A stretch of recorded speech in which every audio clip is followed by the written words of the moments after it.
Radiant team ban. Invictus Gaming's turn to ban. Radiant team ban.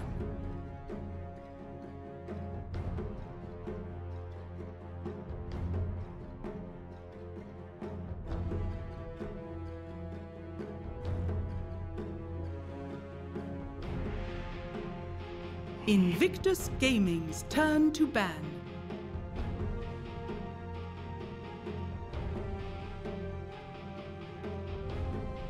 Radiant team ban. Invictus Gaming's turn to ban.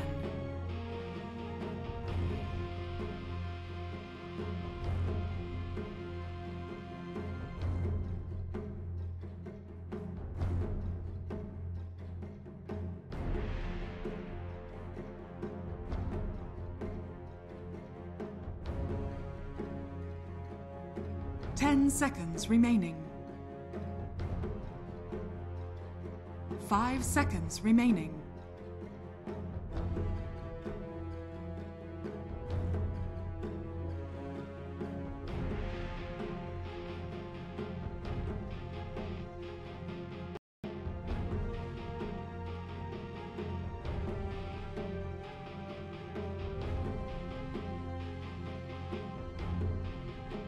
Radiant team pick.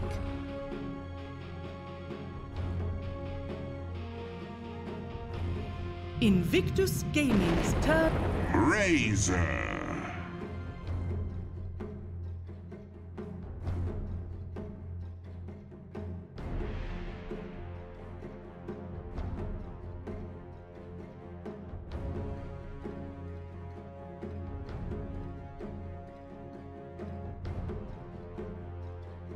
Ten seconds remaining. 5 seconds remaining. Invictus Gaming's turn. League's assassin. A world devourer.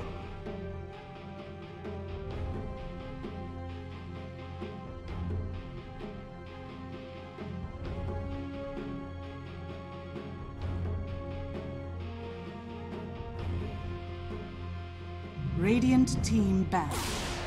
Enigma.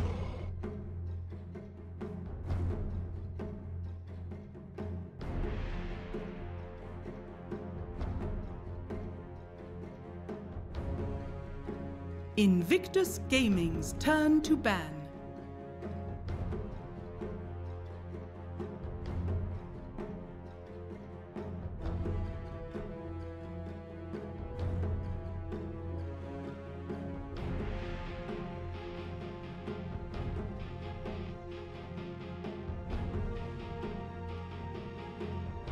Ten seconds remaining.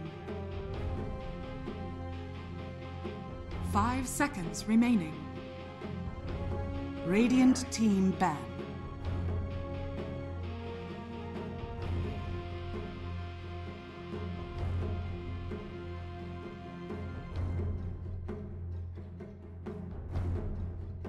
That's okay, sir.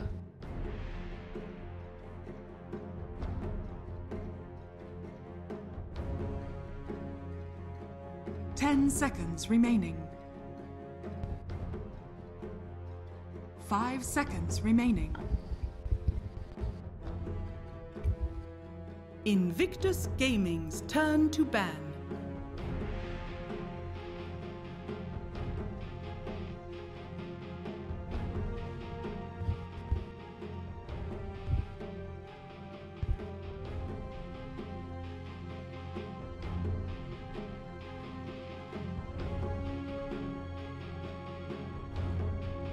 Ten seconds remaining.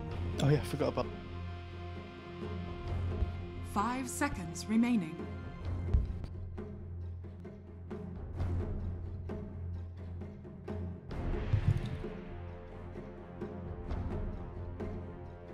Hello and welcome to the ESL1 Birmingham 2019 closed Chinese qualifiers. My name is Nomad. Joining me is Mo Farah as we get into EHOME versus IG in the first round of these double elimination playoffs. Mo, how's it going, my dude? It's going pretty well. Looking forward to some high-tier Chinese Dota. I haven't been able to cast IG in quite a long time, so I'm looking forward to seeing what they can do. I haven't been in any of the close qualifiers recently, I don't think, for any of the major or the minor, so I'm not sure how strong they are necessarily, but I'm looking forward to seeing what they can do. Yeah, exactly. They're one of these teams, and there's so many of these in China where you're kind of just waiting for them to kick off, and sometimes they just do. I mean, look at VG Gaming. I mean, they're looking pretty good for a while, and then all of a sudden they come down and win a minor and a major. And I want to see if this has reinvigorated the Chinese scene, because you know, a lot of people talk about the gap they have. You know, they kind of take a break almost until the Chinese New Year is over, as Nahaz always says. And then they come alive in the later part of the season. So yeah, any of these teams I think would probably be looking pretty tough to any other region right now. I feel that's a bit harsh on Vici, saying they're a bit down. They've always still been around. They're always been a good team, I think. But yeah, I was shocked that they, well, I wasn't shocked they won the minor, but going through and winning the major was a big thing for them, especially after coming second in so many finals before that. They had fallen at the final hurdle quite a number of times, yeah, unfortunately. But let's get into the draft for this game. Let's. We have a Razor, Enigma, Earth Spirit picked up by EHOME, and IG have gone for Nick Sasson, OD, and the Bane straight away. So I'm already seeing some pretty good cancel for these black holes coming out, so it's not going to be some kind of huge black hole game for this Enigma. Probably going to be looking to get more of these kind of auras like the Guardians, Greaves, etc. Yeah, definitely. I think it's really difficult to ever get a black hole off against the Nyx without the BKB anyway. Obviously, just runs into Midnight Pulse or black hole with the Carapace, and all of a sudden you're stunned anyway. I am interested that they've picked up the Earth Spirit straight after the Enigma. So they've kind of shown that the Enigma is not going to be the position 4. So it's most likely going to be this position 3. Could not be a 5 Earth Spirit, or not really? I don't think you want to play Earth Spirit as a 5. I think it's more likely that Enigma would be the 5 instead of the Earth Spirit. Leshrak's a cool pick though, so it's most likely going to be Lesh off lane here, you'd assume. Or, yeah, I mean, you've already got 3 heroes which can set up for a split Earth as well, which is very nice. Exactly, so it doesn't matter which side lane he goes in with either support at the moment, he's always going to have a setup, which is, you know, very nice. This Earth Spirit pick though is, it looks like a decent Earth Spirit game to me. Like, if you can get a good silence off here, it could be really key, especially before the BKBs come out. Like, all these heroes are pretty reliant on using their abilities on the IG side at the moment. So, decent gank potential mid as well if you put the Razor there. Obviously, stacking up that damage early on, you roll in with the Earth Spirit, and all of a sudden there's a huge amount of damage coming through. I know it's against the OD, which might make it a little difficult, but even so. But at the same time, he is absolutely one of these heroes which you need to put pressure on in the middle lane. Like, you do not want this guy having a free lane, because he does have the potential to just run over games. So yeah, I like what they're doing with the Earth Spirit. It just gives that threat of rotation. I feel like Razor versus OD is probably the most popular matchup at the moment. I see it so many times now. It's, I think it's still Razor favored in the laning stage, but the thing is, like, the OD can just go back to jungle if he has a rough time anyway. Yeah, that's the great thing about OD now. That's kind of what reinvigorated this hero after he was dead for such a long time. They added the AoE to the orb, and all of a sudden he's back. So Jakiro picked up by EHOME here, so that's a little bit of an interesting one to me, since you know, Enigma, all he's got is a Malefice, which is kind of not a great setup for Ice Path. I mean, they've got the Earth Spirit, but I can't really see. I like the Jakiro just because it gives them some wave clear as well. Like, if you look at their lineup at the moment, they don't really shove in lanes particularly hard, especially with like low commitment. Like, you don't really want to be sending your Razor to just clear waves constantly all the time. It gives them a way of pushing a little bit as well with the liquid fire, which is nice. I'm not 100% of a big fan of the Jakiro, but you know, it's okay. Wraith King's an interesting one though. Yeah, I was gonna say, can we talk about this pick? He's kind of frozen slap bang in the middle of my screen, which is great because I love looking at the Wraith King himself. This guy is not a carry we're used to seeing. Doesn't fit in like anywhere it seems recently, but EHOME are gonna give it a go. It's one of these heroes that does really well against all the burst damage though. Like, if he doesn't die before OD drops the hammer, yeah, that's with the Sanity's Eclipse, then he should have a decent time. Like, level 20, this could be a rough game for the Wraith King, because if this hammer gets dropped on him, He might not have enough mana to come back, and doesn't Bane's ultimate also drain mana as well? Or? Yeah, but I don't think you can really think about it like that. You just want some tanky frontliner. I am a little bit worried about EHOME's draft. I don't think it's... I think I prefer the IG draft. Not by a huge amount, but... I just think they're kind of going to struggle to make moves across the map. If this Enigma has a good time, they might be okay. I mean, I'm kind of struggling to see EHOME's timing here, because obviously Enigma is going to peak basically whenever he gets his auras up and running on this game. Razor is probably going to peak around kind of like the 15-20 minute mark. Where does this Wraith King come in? What's his point in this draft? If he's going for a Radiance, it's going to be very slow, and it doesn't look like a good Radiance game. Then again, on the other side of things, IG, what are they going for here? Is it OD safe lane? I imagine it's more likely going to be Leshrac safe lane, so you have the Lesh Bane, and then so you obviously use the Nightmare, then into the Split Earth combo. Would be my guess, but it could still be either. I think they could run an aggro tri lane as well, possibly, with the Bane, Nyx, Lesh, and then just put the Tide solo safe lane or something up against the Enigma. It's not too bad. Dude was the position 1 player, so I assume it's going to be him on the safe lane. Yeah, okay. All right, we'll see how they decide to run it. I can't see them putting the OD anywhere other than mid there, because... Although, I don't know, Leshrac mid used to be a thing. We don't see it that commonly anymore. Yeah, you want to put the OD against the Razor anyway, and you know the Razor's going to be going mid, so I don't mind it too much. I think you're talking about the EHOME timing on their lineup. I think if the Wraith King does go for this Radiance though, like when he has the Radiance up, this Enigma's going to have like BKB +1 aura and maybe like a Greaves or something as well. Like this Razor should be relatively tanky by that point too. They might just be able to try and brute force towers.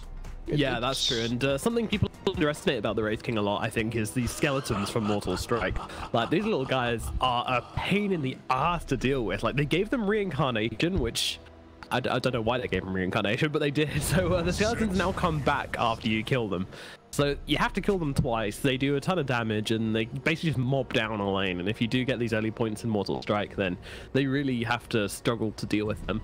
Admittedly, they have the Tide Hunter, so this Anchor Smash is probably going to do... You know, you just Anchor Smash them and leave them alone. They're not going to do anything from there on out, but still, definitely something for IG to think about, and a big part of the way Wraith King's played right now, to be honest. It looks like they're tri-laning up on EHOME at the moment as well. This is a good thing about when you pick something like an Enigma with the Earth Spirit. The Enigma can kind of just lane by himself. He doesn't really need too much help up in the top lane, so the Earth Spirit's freed up a little bit more to try and make plays across the map. And if they can just tri-lane down here, their kill potential is really strong. And I think they need to try and bully this Tide before, to stop him having a good start.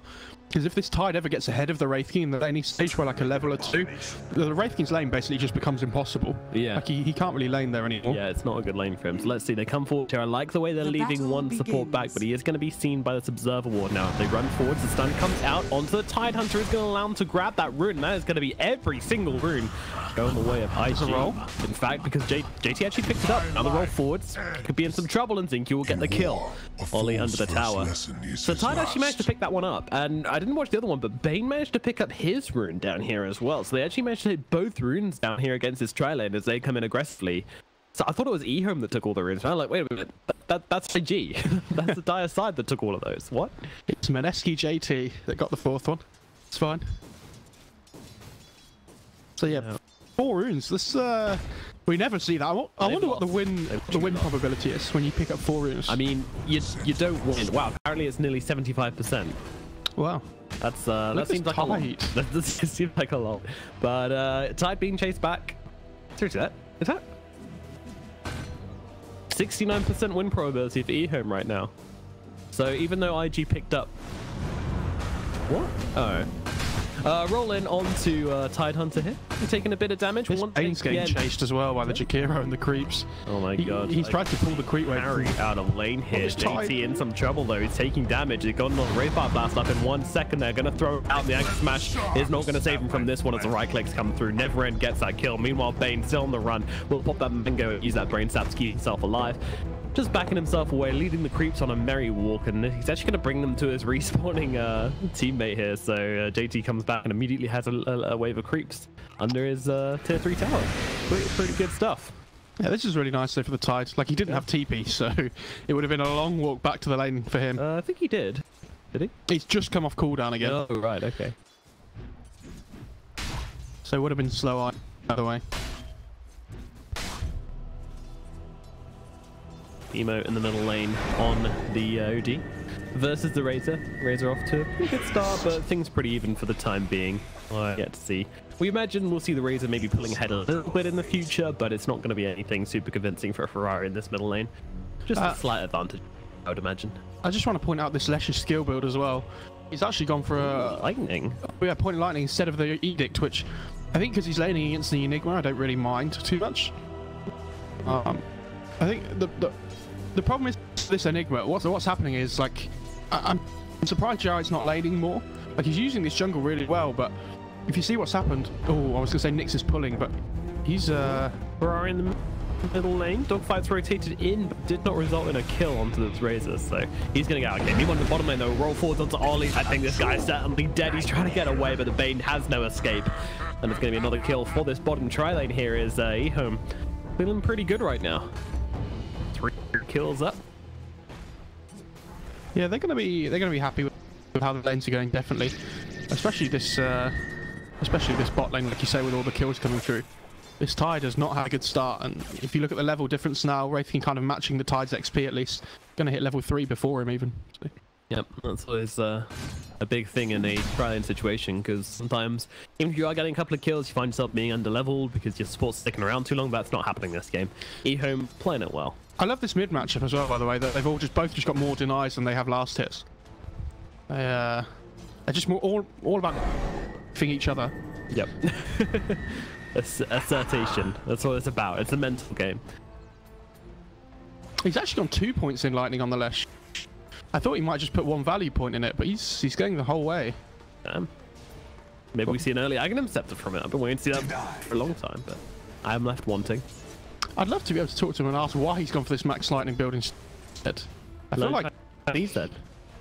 I'm going to learn just for this. Good. You get on Duolingo, I'll continue casting. Well, JT in a bit of harass, getting down to about 100 HP. But teammate's going to come in, salve them up, stay away from the skeletons. Skeletons, they're so annoying. You don't want to focus them because you know they're going to come back alive again anyway. Yeah, they get the kill. You don't even get the gold for killing them the first time either. Oh, do you have to have a point in reincarnation for them to come back? Oh, do you? I didn't think you did, but... No, I don't think so. Oh. He died once. Meanwhile, mid lane, Emo once again, 31 damage sapped. I mean, it's not much, but it is enough to give Ferrari a little bit of an advantage in the CSing front. Super annoying for the OD to deal with, just a constant plinking damage going through. Meanwhile, Lesh up at the top lane being chased in by Xinkyu and Zhao Wei into the trees. He goes, Doodle. Are they going to find him eating their way through? It's a nice little juke coming out from the left. In fact, the roll won't find him. Doodle's moving down. He's going into the lower trees here. Is he going to try and stick around? He wants the XP, you know he does. Oh, they got all runes again. IG are going to find them all. They might not be getting kills, but they're certainly getting runes. That's the thing, like, you're behind from, like, all these kills. Like, it's not going very well, but I say it's not going very well. There you go, point proven. Okay. This is lovely. And then all of a sudden, IG's just all 8 runes, like, for the first 8 out of 8 so far, straight away. And all of a sudden, it doesn't matter, and they're still up in net worth at the moment. Dream scenario. Well, up at top, Xinkyu waiting in the tree for something here as Zhao Wei comes forward. The roll going to come out, but does miss onto Doodle there. They'll throw in the stone. Should be able to get the kill the same. The sleep comes out, but it's not enough. Doodle's going to go down to Zhao Wei. And that's... I'm surprised Ollie didn't try to sleep the Lesh there instead of the Earth Spirit, just to, like, try and cancel an attack animation or something. Yeah. If this Lesh starts to fall behind, it can be a real problem, though. Like, you really want to be playing aggressive on this Lesh, like, you know, using this Nightmare into Split Earth combo, finding kills, but... Yeah, I would say there's been enough action in this top lane, honestly. If you compare, like, the EHOME's bottom lane compared to IG's top lane, it's a completely different story. Like, they're finding so many kills, and the supports are still rotating around and getting a lot done on this side of EHOME. Meanwhile, we haven't really seen dogfights and Ollie achieve a whole lot, and they haven't been killing top either, so... You start to wonder. Yeah, but at the same time, it's so much easier for Earth Spirit to get kills than the Nyx. Like, this Earth Spirit can just initiate from such a far distance from Fog, and the Nyx kind of just has to waddle in. It's not really the same. And I think the die warded up on this cliff, but the Radiant had vision of it, so that's probably going to get taken care of soon. It really sucks to get these early game wards dewarded, especially when you're playing this kind of high tempo draft, or at least it should be. But I mean, it doesn't feel like it so far, as they're 5-0. Yeah, I'm surprised they put the ward there as well, because they know the Enigma's going to be protecting his jungle. So yeah, it's pretty common, this ward on the Radiant side, when you've got this Enigma in the off lane, or even position 4. Skeleton's being thrown in on the top lane here. It's Neverend makes his way up and wants to get busy on this tower. Are they going to come forward with Doodle as well? They've got the Nightmare Stomp combo, but look at the TPs coming in from IG. They want to punish this, but only taking a ton of damage just from the sidelines here. He's going to go down to the Skeleton, just has so much damage coming out onto him. A banishment is going to seal the deal onto Neverend though, so Emo will find the return kill. They're chasing more though. Stun comes out, the OD is gone, but Doodle and Dogfight trying to do it alone here as they're chasing down Innocence here. The boulder comes flying through. I don't think they have enough to finish off Innocence here. He's just going to make it under the tower here. Raindrops 2 times going to save his life here, and that's going to be a failed gank from IG. Although they did get the Wraith King, so definitely a win for them. Their first kill of the game, and it's a Wraith King, and it puts them ahead in net worth, which looks very strange. But you know, we're talking about those runes earlier. That's where the difference comes in. Yeah, I'm surprised the Wraith King made such an early rotation towards the top lane before. He TP'd in a little earlier to try and possibly get a kill, but unfortunately the Dire had the vision to be able to see him TP in, and before you get level 6, this hero's a little bit underwhelming. Yeah.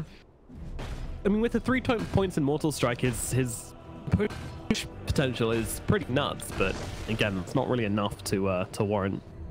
But why would you not just wait for your level 6 on the Enigma and the Wraith King before you make that kind of commitment? That's what I'm trying to think about in my head. Yeah. Like, play around this black hole. You know, it's so strong in these early game engagements.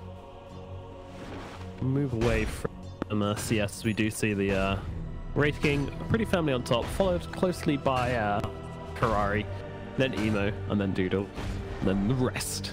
As net worth it is definitely the OD's game so far, and he's going for a 4-staff actually, so not going to see something. I mean, we've seen some players kind of go straight in for something a little bit more aggressive. Maybe the Side of the Vice rush, as we've seen Mid-1 do a bunch of times. Emo though, he's going to go for the 4-staff. He feels like he needs some ability this game. Personally versus a Razor, like, that's absolutely the correct move. I don't think you can be too greedy versus a Razor. Yeah, the thing is, it's not even just the Razor that the 4-staffs go against. Like, if this Wraith King jumps somebody, yeah, having the 4-staff available to push them out, or even the Earth Spirit if they he jumps on somebody, just a great force game all around.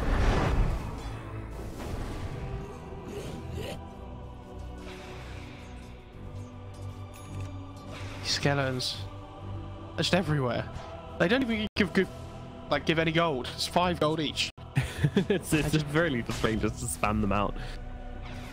Meanwhile, looks like IG are looking for some action here. 430. He's actually got this ulti going right now. Ollie will be able to get the sleep off as Doodle comes in from the side. Stomp being used. They're going to need some more heroes for this as Zincu comes rolling in on the sidelines. Ollie taking a ton of damage, and 430's going to just run his way out of this one. Ollie getting low, and he's going to die. Doodle might be in some trouble as well as in they come, but there's that Ravage coming down. They take down Zincu. Now they're looking for more as well, and down goes the Wraith King once, but he's coming back, and Doodle's in some trouble. The lightning, the Xanties, it takes him out, and Neverend. He's not really sure what to do with himself right now. He's got no end, but the black hole comes in. They're keeping them still, and now the turnaround coming in from EHOME. The fire thrown out, but Emo's pretty scary. They want to keep their distance, and Xiaowei definitely wants to try and find a kill here. They're going to hang up on Innocence here. The right-click damage from the OD is too damn much. He brings down Innocence, and now the banishment comes out. Ollie has made his way back and gets you respawned and back into this fight as Xiaowei's time to run himself away, but Zincu runs forwards, gets slept up, can't make the roll. No, they heal and sleep, and now he can roll forwards onto Ollie here, or just throw stones at him. Who really cares? They're trying to bring down this bait. Zincu is out of spells. He's going to try and get the roll. Will unfortunately miss it. Didn't get the stone in that somehow. I don't know how. That literally was on top of it, but that means no kill. Meanwhile, Dogfight's hanging around in Vendetta. Oh no, he's actually just invis. Never mind. Level 4. Level 4 Vendetta. Very big. I'd be very impressed if he had a level 4 in Vendetta. Yeah, me too. I mean, that was a huge, you know, black hole from Xiaowei coming in to save the Wraith King, but there just wasn't any follow-up damage. Like, if the Razor's, you know, dead already, then they don't really put any damage in this early stage of the game. I'd be really surprised if Neverend went for this Blink first on Wraith King. I feel like this hero, to make it work, you have to build a Midas. It feels like a lifestealer in the sense that you don't really have any kind of, like... I'd say you don't have farming capability. The skeletons are nice, but I feel like you just benefit from the attack speed so much as well as the extra farm potential. Yeah, especially if you go to something like the Maelstrom or any of these proccing items which you see often on the Wraith King, whether it's a Sanjin Yasha, even the Halberd, which gives a proc as well, all that stuff.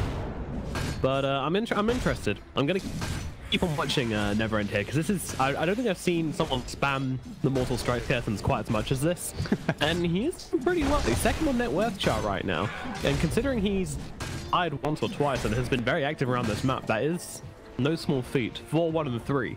So we'll see how his farm keeps up. He's got the armor queued up as well as the blink. It looks like he's going to go for the blink first. I'm really surprised. I guess they just want to commit to fights early on. Look at Doodle in the trees here. He's behind enemy lines and then some. But with the smoke coming in, IG looking to fight this one as they reach in. Banishment comes out. Doodle, he wants to get a stomp on Zhao Wei, taking out the fight immediately. And now they've got the Dragon held still brought down. IG get 2. Oh, they got the nightmare. For more as well. Look at the plus one caught by Ollie. The rolling forward going to get him out. The Ravage is just about going to connect up with the Wraithing here. The pings come out. They want to kill him. They know he doesn't have reincarnation and he is going to go down, magnetizing everybody. But who really cares? Well, actually, they might be in some trouble. Oh no, they banished up Thank You. I don't think they're going to get this kill. Yeah, the stomp comes out nicely. And it's an ultra kill for Emo. They're looking for 430 as well. Emo's dropping so low that he's actually going to die. Look at the damage coming out from Ferrari. He's going to get an ultra kill. He's going for JT as well. JT doesn't know what to do with himself, but I think Ferrari realizes he can't go for this rampage. He's going to get himself out. What the hell just happened? Everybody was so low from ganking that Earth Spirit. Just a magnetized ticking away on 5. And they just kind of didn't realize how low they were getting, and then Ferrari's just like, what up? I got the storm. That's I feel like if the Earth Spirit got his final boulder off when he came out of imprisonment, he probably would have got a rampage. But yeah, unfortunately the Nyx stun came through to stop him from being able to do so. And yeah, like you said, the racer just comes in, cleans up. 3 points in plasma field, unstable current. He waddles in and gets the ultra kill. Absolutely, and yeah, it's Atos. Now up on him. I don't think it did any work in that last fight, but didn't need to. I love to think that he was just 1-1-1 before that fight happened, and now all of a sudden his score looks so good. Just 5-1-1. Yeah.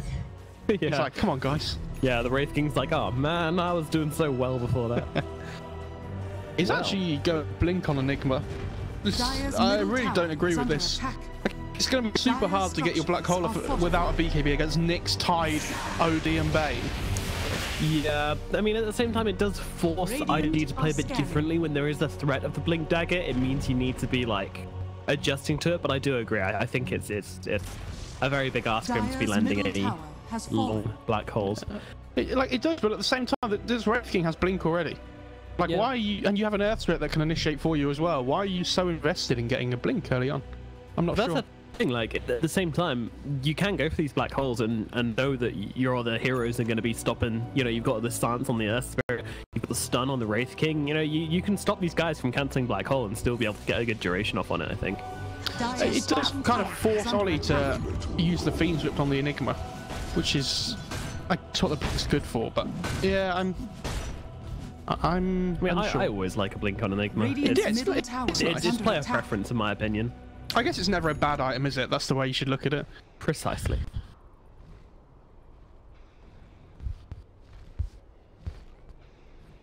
Oh, they found the Razor. Oh, he could be in some trouble. Fiend's Grip coming out from Ollie here, holding him still. Elmo gets in with this case of damage, and now the stun coming through from Dogfight on for 2, actually. They're going to throw in the Ravage as well, but they didn't need it because Dogfight had used his Ravage in the form of a 2-man Impale, but there you go. You know, why not? Throw it in. Yeah, I am surprised they use the Ravage, but again, if they can get the mid-tier 1 out of this, yeah, it's definitely worth. Like, they have the Catapult as well, so should be fine. I mean, I don't really know who's got, like, the better late game kind of situation here, so I'm not super concerned. I don't know, obviously. I think if this Enigma could have a free game where he had, like, BKB Lincolns, then I think they have the better late game, because they always have to be wary of this black hole then on the dire side, but... So many items, though. Yeah, exactly. Like, I just don't think this Wraith King scares very well at all. Like, he's going back for the marks now that he has a Blink. Ooh, that feels weird. Like, it's okay if you feel like you can be aggressive early on with the Blink, but they're kind of... It feels like they're struggling to find openings on the map at the moment. So I think he's realised that. If I was his pub teammate, I'd be pinging him right now. I'd be pinging that auto bike. And what you doing, boy? Magpie using the middle lane. The stun jumps in from Never End here. They're trying to bring down this Tidehunter. He does get the anchor smash up, and that's going to mean a whole lot of damage negation coming out as they're running forwards. They've got the sleep up onto the Raging, and now the stun to follow up as well. Do they have a Sanities to work with? They do. They're not going to throw it out though. While on the sidelines, going to throw in the Ice Path, and now the jump forwards from the Earth Spirit as well. They're going to allow Never End to get the blink out, but Xingqiu does give his life for this one. Zhao 8 coming around the side. He's got a black hole available. A little bit cautious, just throwing it down for nothing. Jake's getting his damage. Sabo stun comes in. 430, scoop himself up the kill. Another look towards Ollie as well, who's in the trees, beaten down by Never End as well. EHOME find 2, punishing IG's aggression and continuing this push in the middle lane. This is really nice. They have to try and play around this mech from Zhao 8 and the Razor as well. To get some stun and go for the deny, but he doesn't end up going for it. And eventually gets Sato stun, but he's alright. No biggie.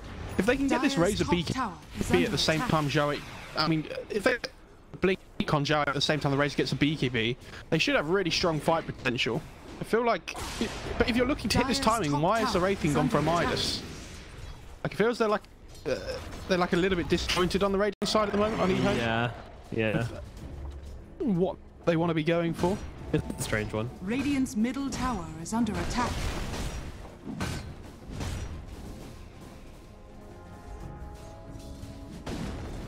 And the Earth Spirit. Treads of Earth Spirit. Is that usual? I feel like that's not usual. You either see just ground boots leaving it at that, or just going treads to tank up. I think the treads is good this game. Okay. Like if you look at this whole dire side, they have a huge amount of bursts, so I'm surprised he hasn't gone like treads and then for a bracer or two as well, just to help even more. He's actually just got the BKB queued up. That's alright. Ambitious. I mean, it's a really good BKB game though. Like if you look at this dire side, they just don't do physical damage at all. So I guess there's no harm in it.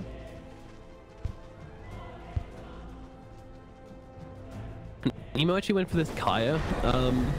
I'm always a little bit, I mean, Kaya and Yasha is really nice kind of stats peddling on OD, but I feel like there's some games where, you know, these core items are a little bit too important to let fly. And I think an early BKB would have been better than a Kaya, personally speaking, but... bottom tower is under attack.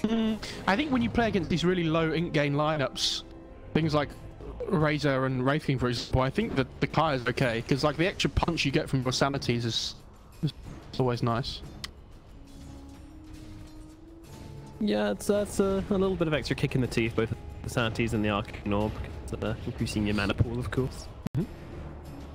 And it always, like, he can always just build it into something else again as well after if he likes, to turn it into the Kaya Sand with the Kaya Yasha if he wants, if he feels like he needs the extra movement speed. How much mana does Arcade Booster give you? Isn't it 100? Oh, grip. Yeah, they've got themselves a Jakiro as Emo just runs in and finds himself a kill. Ollie making the catches time and time again. Really nice play on these Banes so far. Sometimes we see the Bane, you know, like how PPD plays it and such, where they kind of just run around the map, get down the wards.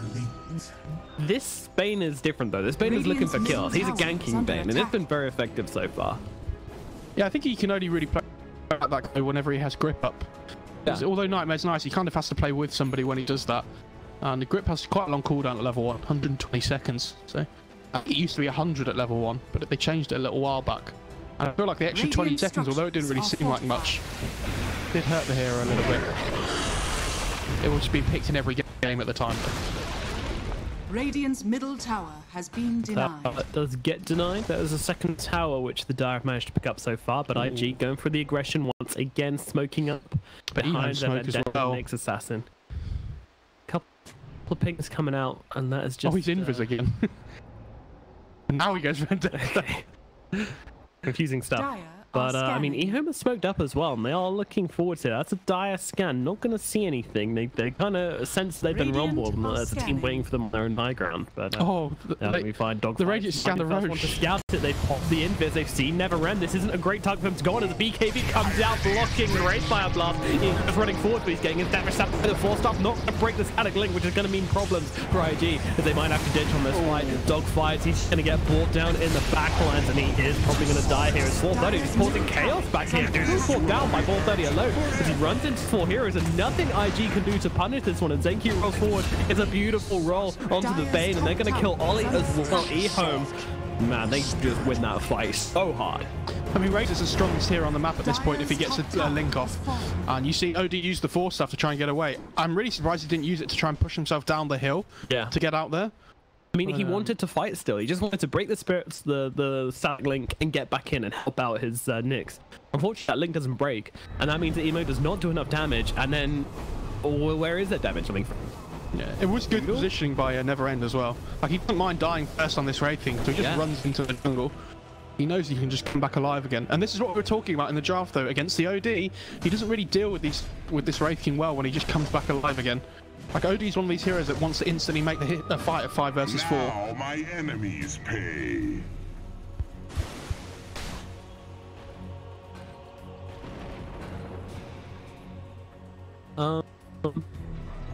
Why is Enigma not finishing Greaves? I think it's just, if he's gone for Blink, I think he has to go for BKB next before he gets the Greaves. I think it's just such a good game for it. It kind of forces Ollie on this Enigma to have to be in the right position all the time. He's got the mech and the arcane boots. I mean, he's just one recipe away. It's so expensive though for the extra. Like, it wasn't like 1,800 gold or something. I think it's 1,400. Oh, the recipe's 1,800. Is it? It's like, it's super expensive for the extra bit that it does. Like, it's really nice. The aura is amazing. It's like half a BKB. Yeah, when you put it like that.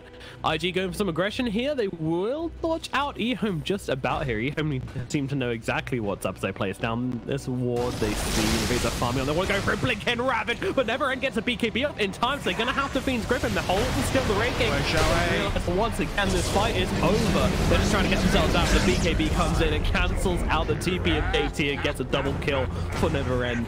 EHOME punish IG again and again. They just can't seem to find a fight right now. What were those reactions from Neverend? The moment they go in, he just blinks forwards, BKBs right in the face of IG, forcing that Bane to throw in the ultimate, and they just realize that, oh crap, we mess up our initiation, we can't take this fight once again, cut their losses, and it is looking very painful for IG. EHOME into Roshan. Is there any response? I don't think there's going to be. The thing is, like, Tide has Blink, so he can jump and like get this Ravage off in the fight. But you see, Wraith can kind of force them to go on him, rather than try and bridge the gaps to the Razor. Blinking into their faces, going, yeah, Fiends grip me, do it. But like, if they ever go on the Wraith King at the start of the fight, it feels like it's just a lost fight straight away for IG. Yeah, and that's the thing, right? Because he actually does very low in. Does that mean that the sanity's eclipsed? I don't. No, it still takes away his mana, right? Yeah. But like, he's level 15 already. Like, he's Blaster removes 40% of the mana from the affected hero.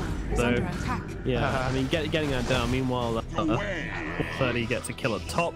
They bring down Dogfights, just punishing the for daring to. The power up just TPs on the shrine. Yikes. Ollie, he's caught out and beautiful stone catches him out. Zinq on top of him right now. He's going to throw him the sleep, but Ollie, there's not really much time left on his world. His host gets busted. I just worry now for IG that they can't initiate on the Wraith King. They can't initiate on the Razor. Like, if this Enigma gets to BKB, Ollie's going to have to grip him. Yeah. They're going to have to use all their spells perfectly in these fights to be able to win them. Especially like, surely they can bring down this Wraith King without him being able to get his ulti off. Like, 160 mana cost. They've got, I don't know, all they've got is a Eclipse though. They've got mana burn as well. Yeah, and the mana burn. No, you're right. But I feel like they can do it. But now with the BKB, it makes it much harder, and they didn't do it beforehand, which I feel like they probably should have done. When there's Wraith Kings on your front lines, you know, we saw them just bringing him down once and going, oh, we might as well, you know, we don't want to waste our spells. We'll just kill him once and do it again, and then by which time they lost the fight. I think the thing is as well at the moment is that you're seeing that the Dire are struggling in these fights. Oh, I say that. Oh, Innocent's in some trouble. EHOME is going to drop here, so IG find one, then running forwards for a second here. Doesn't look like it's going to happen, although with Ferrari coming inside, Neverending spawns his skeletons, and there is a bit of aggression being shown from EHOME here. They're not willing to let up on this tier 1 tower just yet. A wraparound from Emo, though. Surely they take this fight, but I mean, Doodle's up in the top lane. He's not here. He's actually finished off his Bloodstone now and his Yules, so he's got a decent amount of money. They're just going to push down bottom, and there's still no response. So even with the Jakiro dead, they still don't feel like they have an opening. And Black Hole is back now. The thing is, like, with this style lineup, they just don't do any physical damage. So when the Radiant just run at you with their BKBs like this, what is your plan? Yeah. Especially with an Aegis. Like, you have to wait for these BKBs to get... like, you have to wait for the BKBs to get low duration before you can really do anything. Well, Radiant's been taken down on the front line, just stun-locked for such a long time. Now the Banishment comes out, it's going to score that kill, but Neverend jumps and gets a return kill onto Dogfight, so they might lose the 430. Actually, he's got an Aegis, sorry, so I'm straight back. I absolutely hate imprisonment with status resistance on it. Yeah. Because it's the most annoying thing, because the sound doesn't change. Like, the sound runs out, and then he's like, oh, this is awkward. Oh yeah, there we go, he's dead now. Obviously, that was with the Enfeeble from the Bane, but have you ever used on Rubik as well? It's the same thing. Yeah. Like, your team are, like, setting up for a stun, and they hear the music end, so they, like, throw out a skill. They're like, no, guys. No. But I think it shows us, like, how we rely on audio cues, like, more than we think as well. Like, there's so many cool sounds in Dota that we just don't think about or don't register. That's a good game. Doodle in trouble. Why coming in? Roll forwards. He's trying to make a look through the tree line here, but that's not really going to happen. Midnight Pulse going to clear away any sort of juking potentially he may have had.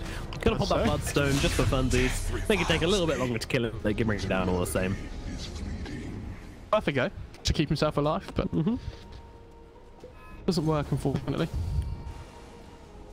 I hate when you're trying to juke through some trees and you're like thinking you're outplaying everybody, and then all of a sudden Enigma just comes in and drops the Midnight Pulse. You're just kind of standing there.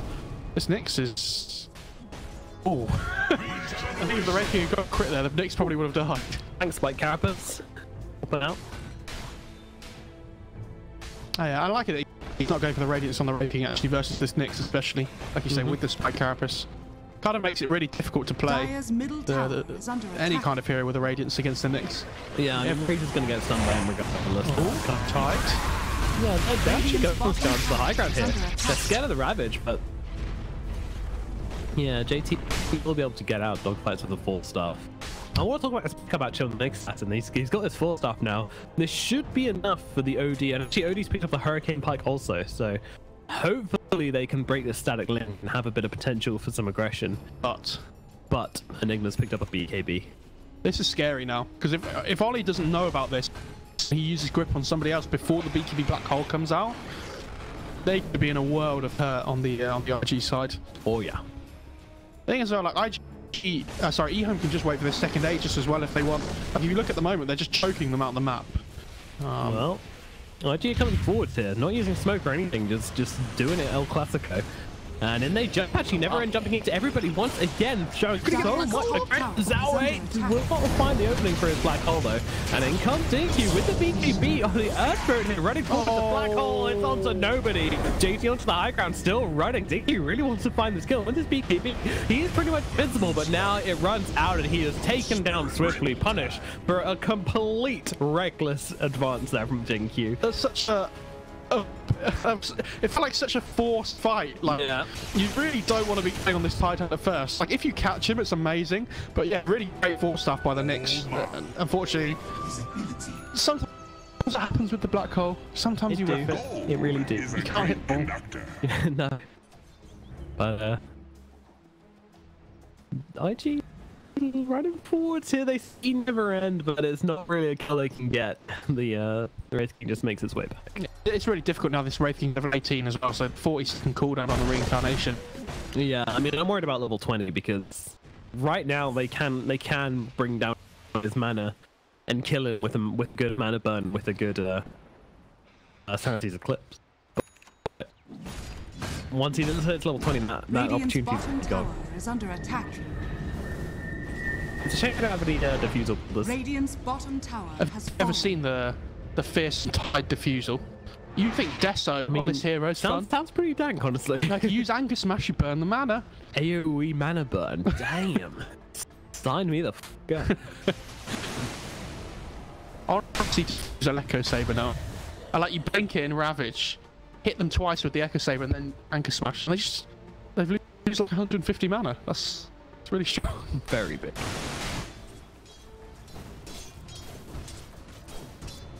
Ollie, what big item is a support Bane cut out coming into?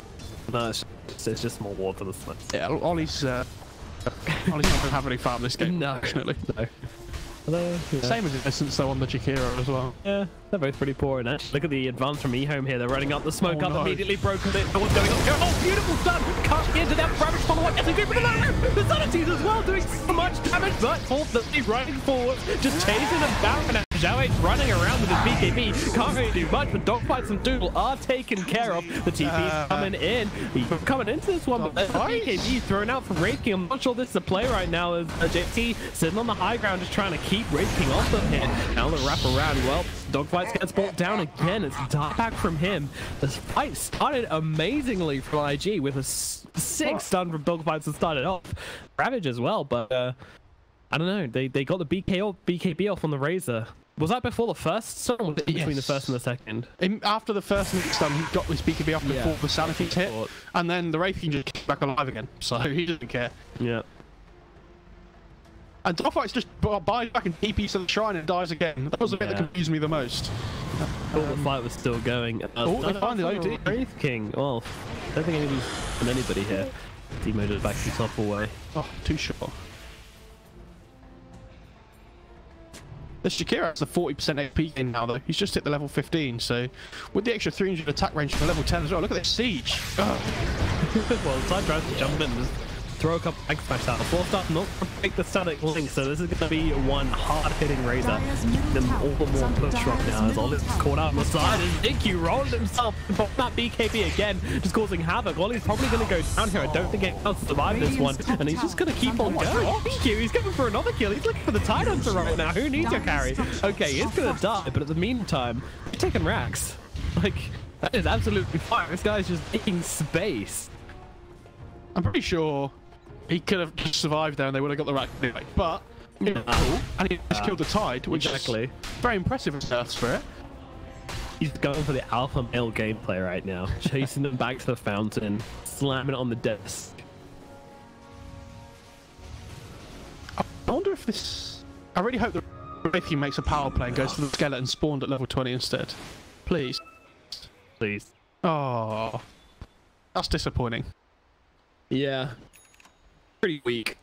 I mean, obviously would have been the wrong choice. Oh yeah. He made the right choice. It would have been funny. Ooh. Link out from JT as the dual breath comes in. Double damage.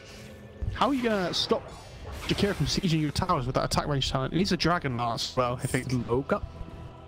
Dragon Lance should have double effectiveness to Jakiro because he is a dragon as well. Yeah, and wide. And there's 2 heads, so...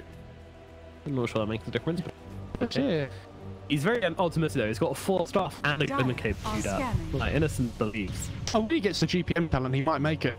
Oh, they know they're in the middle lane. Leshrac gives the game away, and now IG could be in some trouble. The roll up off the high ground, seeing thrown to his face. They run up off the high ground here, but Wraith King stunned up to get out of the fight, but it's a static link onto the OD again. He has to pop the BKB and the Fiend's Grip and everything thrown onto his Razor just to stop him from running down the OD. But this fight is over. Emo goes for the TP out, but no, the HO's going to cancel it, and now they toss him back. Emo in some trouble right now. I mean, he's absolutely dead.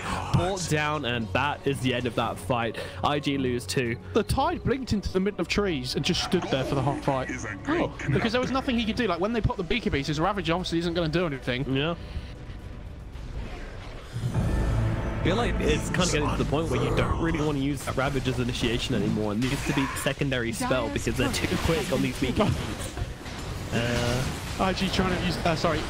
Yeah, IG trying to use the courier to smoke. Next assassin brought down quickly, and look at JT's just running forwards here, but there's a ball being thrown onto the side, and they really don't want this Ravage to come out, and it certainly will not. But back from the Tide though, they really don't want to give away this Roshan as the stun comes out. Oh, it could be in trouble. He doesn't have a BKB to work with for another 13 seconds. He's going to bandage himself up. Where is his Tide Hunter? Where is the team? They don't fit to be here. Yes, they are. There comes the Ravage. It's going to keep Emo alive for the time being, but never end. He's not alive to work with anyway. Doesn't really matter that he's going to go down once. Think in the middle, just punching people up. Let BKB go. Their friend jumps on top here, and EHOME is looking really low as well. He's got the BKB to work. We're going to drop the Tatis as well, which will drop ZQ, but he himself is getting so low. Right click is going to be enough to finish him off. I think it will.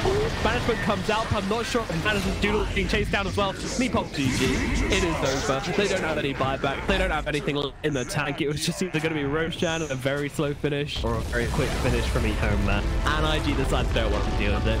GG is cool. 36 in a pretty exciting game, but pretty much all the fights going the way of EHOME there. The game, it looks good from a theory.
With the PL on the chase, Razor needs to really defend his team as EHOME securely back in Fountain, and the rest of TNC legs running away as quickly as they can. The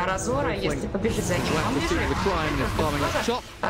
Razor come back into the jungle, so a glimmer of hope there for Tigers. That fight doesn't look good at all. Rubik is holding them in every means necessary. As they look for Tim's, Phoenix hunted by BKB to secure the kill. Now with PL and Rubik arriving onto the mall point, he's got no BKB, no matter, no nothing. He's got himself a match. So he's got no lead. Tigers, what's happening here? Suddenly they're pouring away. They're angry and hungry, and they've got themselves 4 kills in a row out of nowhere. TNC have gifted. Yeah, good. On the way back into the game.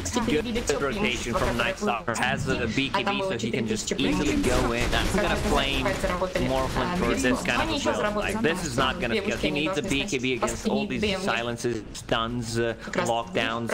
He doesn't even have SNY. They are able to lock him down so easily. Also, if you take top tier carry, let's say Knees one, I would assume that he would go for like Yasha, Morbid Mask, maybe Shotty, and then he would transition into Mjolnir. Mjolnir BKB, I think that's the build against the Phantom Lancer. Because right now they lack AoE. Since Phantom Lancer became so tanky with the card, I'm glad that he didn't go for BKB because he can't die. They have a double swap to save him, they have a double force staff, so even if he's caught in a bad position, they can just easily save him. Pause. Хорошо, у меня тоже лагает, надеюсь, у меня пройдет лагать. Yeah, even with a perfect Echo Slam from Cuckoo, it feels like Phantom. What's he sitting at? 3.3k HP, so that's 3,500 or so with strength traits, 3,600 HP. It's a pretty tanky Phantom Lancer, isn't it? Pipe up on Necro, working on his own BKB. I've got to say, Peloton on this Rubik is definitely one of his signature heroes. We think back 2-3 years ago, he's always been around in that Southeast Asian Singaporean scene. Why don't you pronounce it Polo Sun? Polo Sun. Like he's wearing a polo shirt and he's son of his father. Makes a lot of sense to me. Lacoste makes polo shirts. Exactly. Polo Sun is the son of polo shirts. Is this your son? That's my kid, yeah. Is this your child? The son you never knew you had. This is some Game of Thrones stuff. All of a sudden, Jon Snow. Game of Thrones story would start with Lacoste had a sister. That's how. Oh God! No! We don't want to get into that. We don't want to hear what you do with your sister Lacoste. So back into the game. This Vengeful Spirit also amplifies damage from the Night Stalker and Phantom Lancer. Night Stalker, level 16. Once he gets the level 20, the extra 50 damage plus the BKB, they don't have anything that goes through the BKB besides Bane, and it's so hard to execute because he's just gonna fly over. There's gonna be chaos. Tigers will love to have these prolonged fights because Heartstopper Aura, Phantom Lancer going in and out regioning with Heart Harass. And the Necro Aura is just gonna become stronger. Положение о том, что он КБ отложит до поры до времени, но... КБ это хорошо, но если тебя просто с хлыста as time goes by. И ничего так не появилось.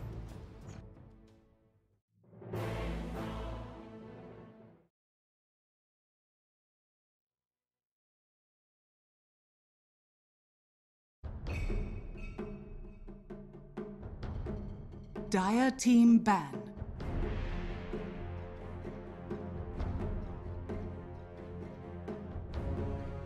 Invictus Gaming's turn to ban.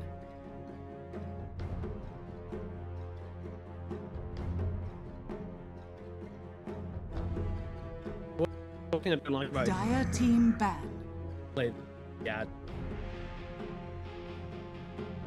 That's absolutely detailed, man. I don't on the Twitch chat.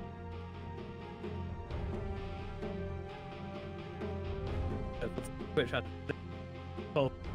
Invictus Gaming's turn to ban. Like, what am I supposed to do? Where does this X come from?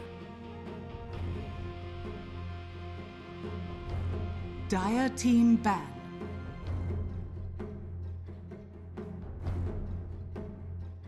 Invictus Gaming's turn to ban.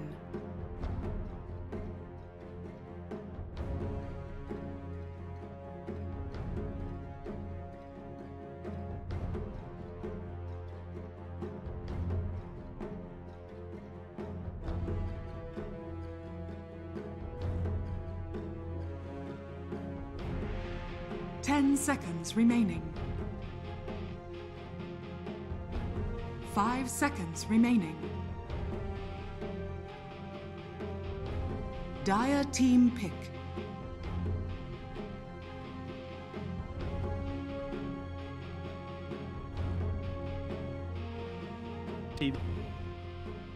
Invictus Gaming's turn. Razor.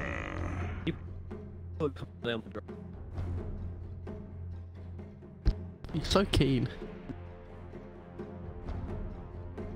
Just like a chorus, one of those things. It doesn't really have anything to do with each other, but it's just... Yeah. 10 seconds remaining. 5 seconds remaining.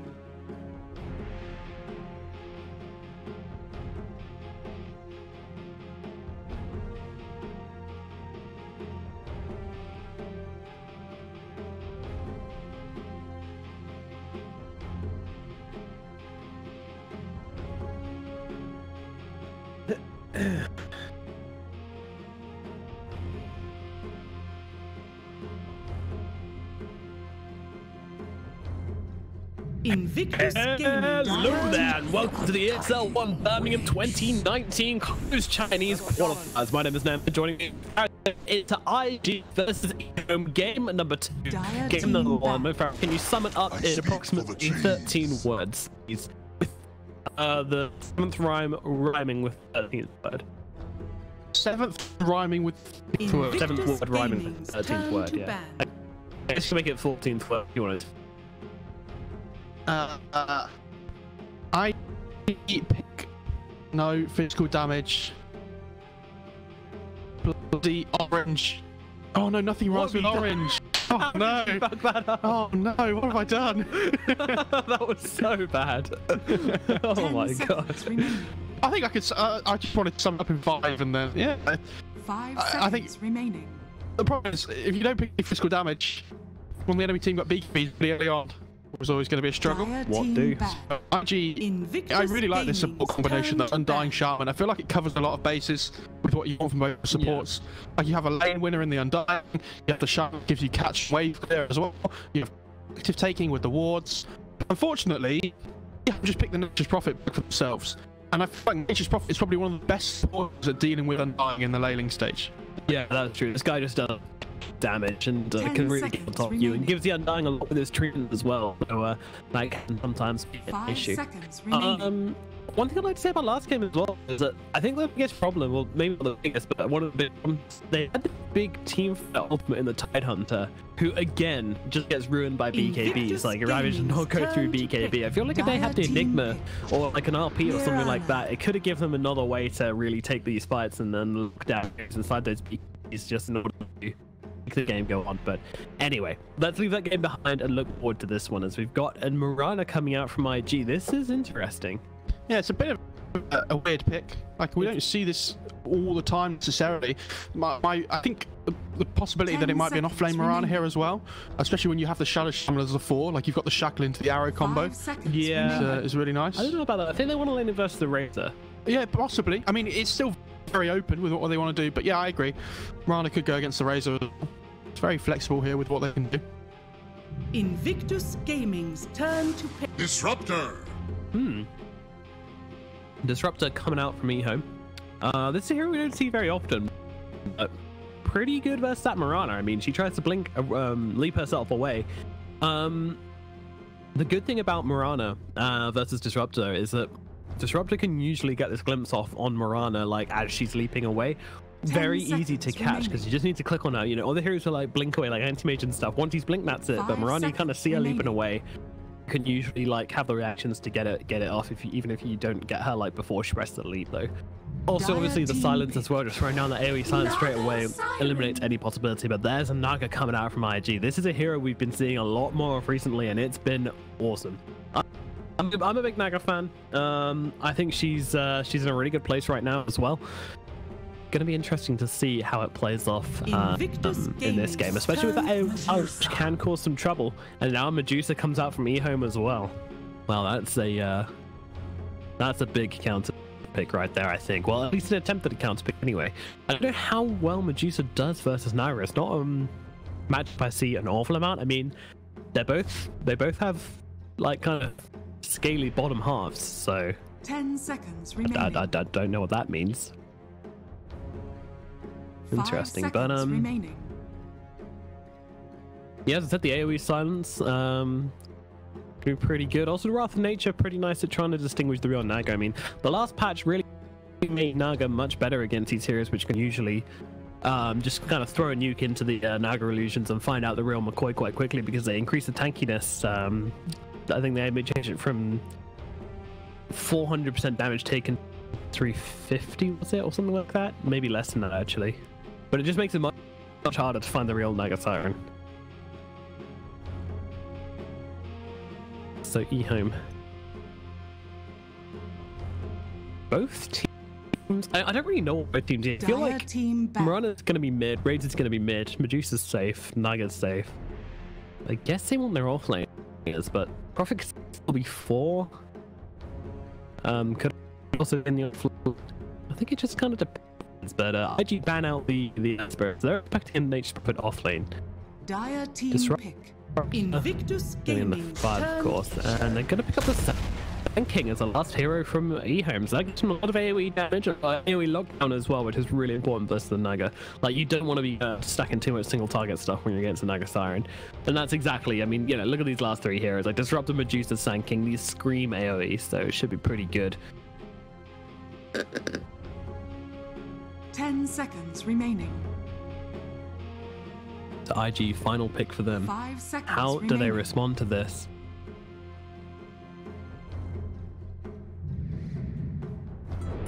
Ember Spirit. Ember Choose Spirit. your hero. Okay. That's not what I was expecting. So it is probably going to be the Mirana off lane. Yep, Emo on the Ember Spirit in the mid lane. Never End on his Razor. J08 Sand King and 430 Ferrari on the Medusa going into the mid.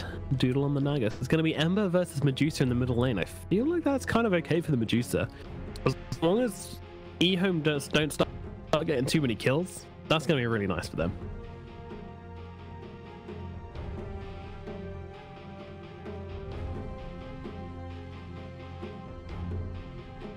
Naga Siren being picked up by dogfights, of course. Plenty of setup for JT's as this game.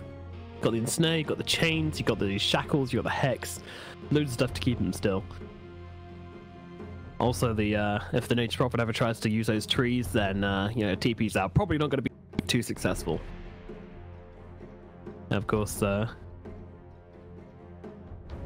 think Glimpse instantly dispels illusions as well. Is that a thing, or if I made that up? Yeah, Glimpse does get rid of illusions. So what you do now is you go Disruptor and you get the Dagon. Then you just get rid of 2 of Naga's illusions straight off the bat. You're so smart. What if they all build Dagon? Easy peasy. The Naga doesn't have illusions. GG. And you only have to have Dagon 1 as well. So Exactly. So efficient. I just don't know why more people don't do that on like 4 positions and stuff, or 3 positions. We never see it, especially against Terrorblade. Like, Terrorblade can only have like 2 illusions doing, like, you know, the reflection illusions, which are the strong ones. No, it's not reflections, is it? It's conjure image illusions. I really don't understand why 4s and 3s don't build more Dagons. Because it costs like 2,500 gold or whatever it is for a Dagon just to get rid of an illusion. It's quite a lot. It's as a support investment, yeah. And you don't really get that kind of gold just to clear an illusion, unfortunately. You should run. It's an option which more people should look at. We never see it. Anyway, Zinq Disruptor. It's a hero we're not used to seeing so much, and I find like he is a very kind of... If you're on the front foot, if you're ahead, this hero is great. If you're behind, this hero is not great.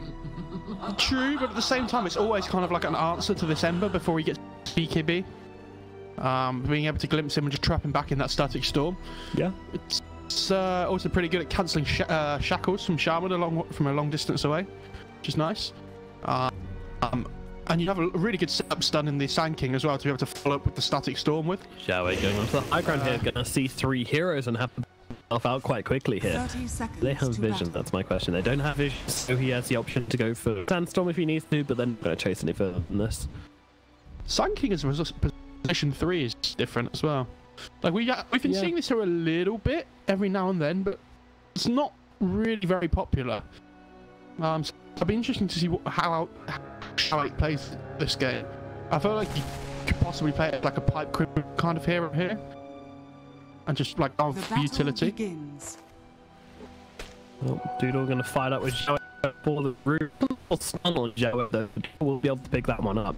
Meanwhile, this time it's gonna go 2 apiece. This game, because as you all know, if you get all 4 runes, then you lost. It's a curse. Radiant don't have any detection though, so this Sand King could just take Sandstorm at level 1 and just sit in it. Absolutely good. Yeah, nothing coming on the courier either, I don't think. Oh, actually, no, there is a sentry. My bad, there is a sentry coming out for Ollie, so won't be able to sit for long. Let's see what he decides to level. He could go, I mean, he could course it versus an Naga, but he's got stun. Okay. I'm surprised. Out of all options, that was the least expected one, but there you go. Meanwhile, Middle lane, it's Ferrari 430 versus Emo, Ember Spirit versus Medusa. And as I said before, I think this is a pretty good lane for the Medusa, to be honest. Like, not one she's going to struggle against. I'll find some early kills here. It's really fast, and Shaman's walked all the way up as well. Like, instead of just TPing to lane like we normally see after going, you know, 3 people on a rune, he's just going to go and pick up the wave here and just get all the way back behind his own tower by the look of it. Yeah. Interesting starting build as well, going for the 6 tangos, 3 iron branches, and a windlace. They have managed to put that Miranda in the Razor against the Razor, like you said before in the draft. Has to have that matchup. Have a hero that can actually lane against the Razor. Yeah, no, that's not. Oh yeah, he's doing a pretty good job of just kind of laying into the dude. So who do each team need to focus on in this game? Because obviously, like, I can see the potential of this Ember Spirit getting a little bit out of hand. You know, all they have is this Static Storm to keep them really locked down with. There's not quite enough lockdown, which I'd like to see for an Ember Spirit. I feel like both teams need to try and play around with Medusa. Like, if you're ID, you need to be making invasions on the Medusa's jungle to start from just free farming, especially this tri-camp on the half of the map. Emo going in deep here, popping the saddle as well. Forcing 430 to turn around and hit him, but he is taking damage from all creeps the tower, but he still gets a kill. Well, first blood, sorry, went the way of Xingqiu, so gets his first blood stolen away at the last second there as managed to get the kill in the bottom lane. I'm surprised that's dying, to be honest. I feel like it probably shouldn't have been. Yeah. And it was a crazy good dive from Emo there, just popping the salve, chasing down the Medusa, so she's forced to turn around and hit him, and then it's basically it. Like, he gets a kill from that. I mean, Thunderstrike does a surprising amount of damage. It's 180 magic damage at level 1. So, Nature's Prophet top lane. Yeah, he's gonna go down. Corner? I didn't see it. No, I was gonna say, did you catch? He popped 35 if you were a chance of thanks, mate. It's so nice of him. Yeah. Sometimes when you're sitting there dying, you're like, should I pop very far? It's not gonna make me live. Oh, I'll give the observer a bit more time to watch me die. Okay. I got you.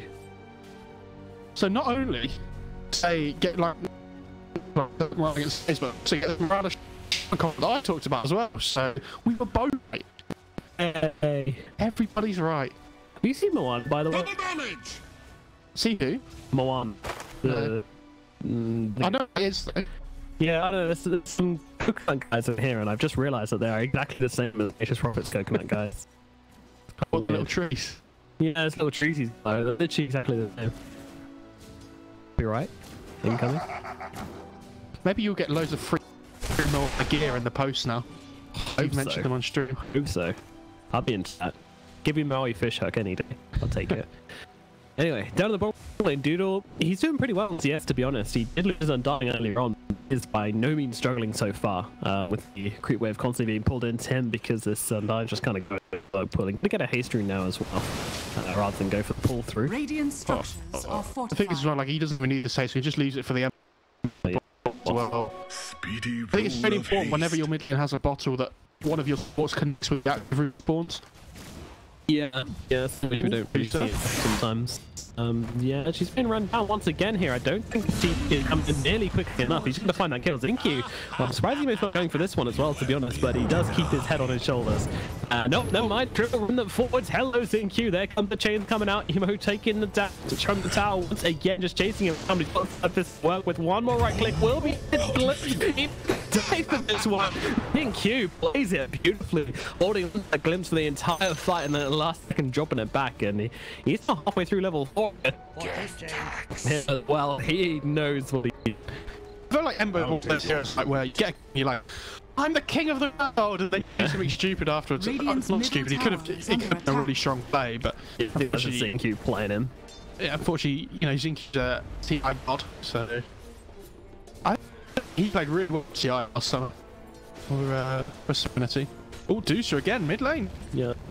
Surprise team Serenity. Radiant's trouble. Emo showing no chill whatsoever, and the Slayer Fist will allow him to get that kill. This time, he knows not to go for the extra. This Deucer's wait.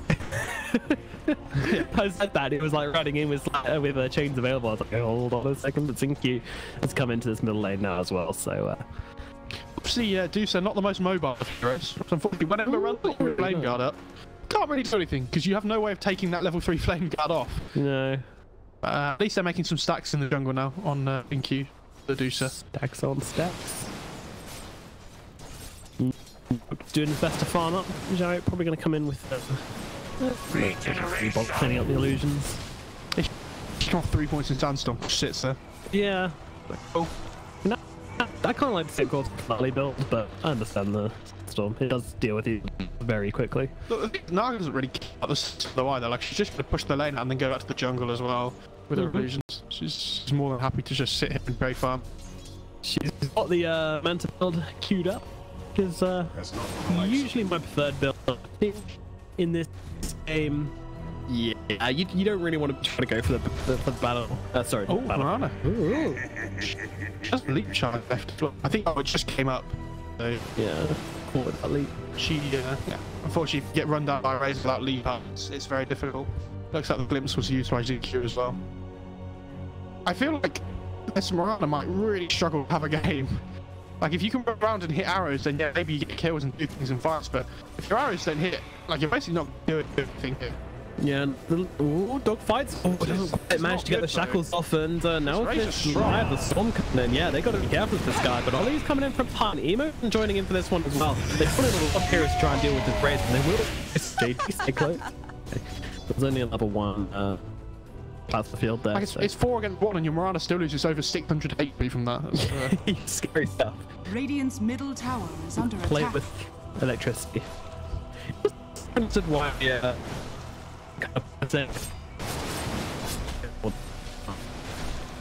Who knows? Actually, I don't know. I guess like there's a danger of zapping yourself, but fire there's. Have you ever heard of the electricity attacking before? No, the Fire Nation has attacked before, so that's why they're more dangerous. It's a good point, actually. That's a very good point. And also, fire down buildings. Like, you never heard of a building being electrocuted. That'd be silly. Look at this shot of the Undying just chasing Medusa through the jungle. They're like, hi! Hello! Going on, Medusa? Radiant's bottom tower is under attack. Well, Emo gun. I'm gonna run. I have. Skin. Thus ends the lesson. Okay. You know it's bad when you kill a Medusa and get 200 gold for it. Like, you know the Medusa's having a really bad game when you see that. Imagine if the Radiant had a good hero that could take stacks as well, like Undying. Yeah. Or like even... Just... Like, I'm not happy to do this. Oh. We'll lose his Keep your tombstone alive. Heal. Heal. What? What? Radiant's bottom tower is under attack. I've really decent game now. Like, he's got this hood queued up. He's guard queued up as well. I feel like he really needs this blink or something to force.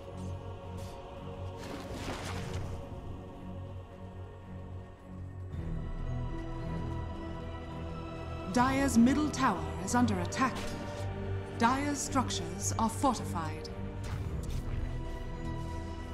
Radiant's bottom tower is under attack.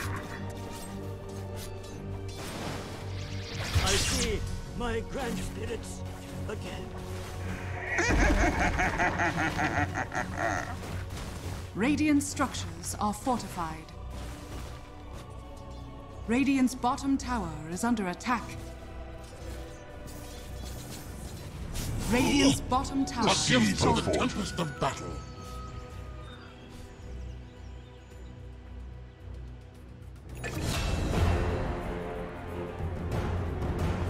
Dire's top tower is under attack.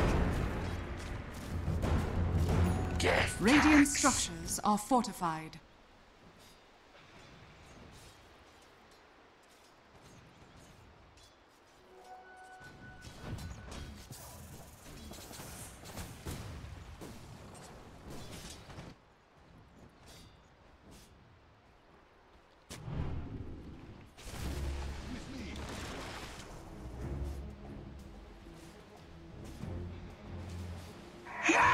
Dire's top tower is under attack.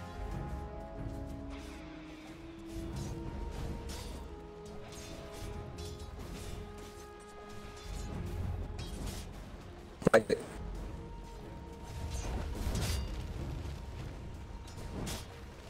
Dire's middle tower is under attack. Chained in searing heat. Dire's top tower has fallen.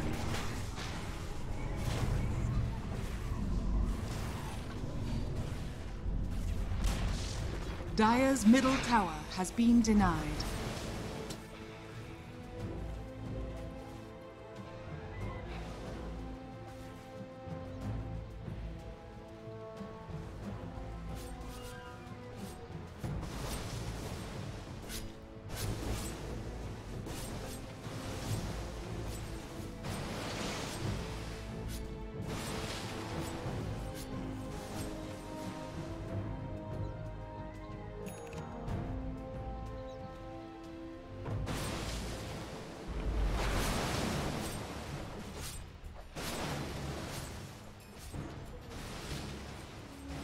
Allies disappear.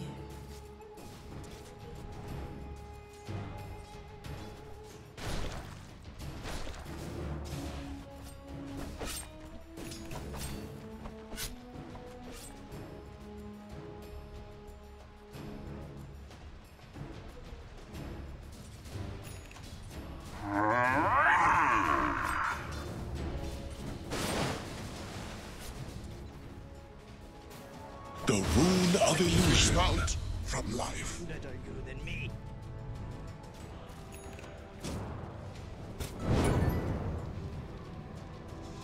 Dire's bottom tower is under Captured attack. in the flame. Stay.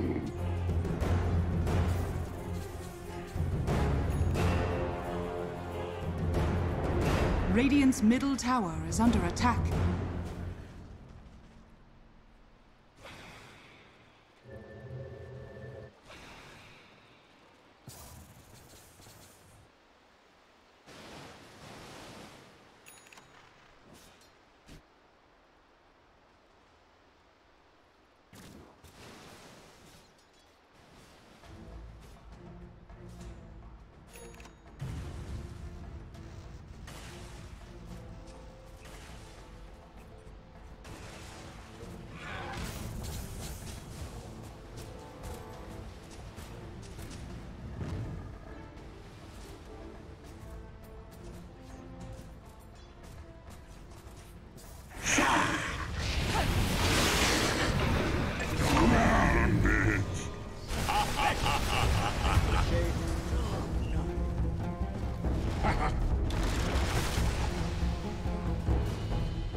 Dire's top tower is under attack.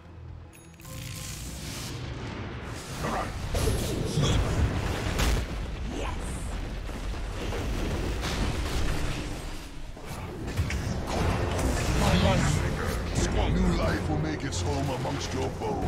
Dire's middle tower is under attack. That went swimmingly.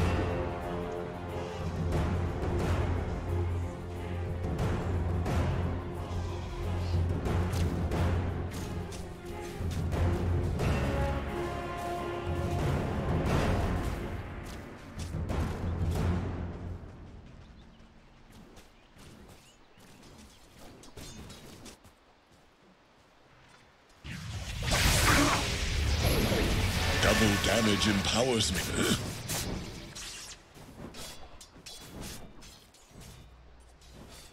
The seeds of fortune. Never refuse gold given.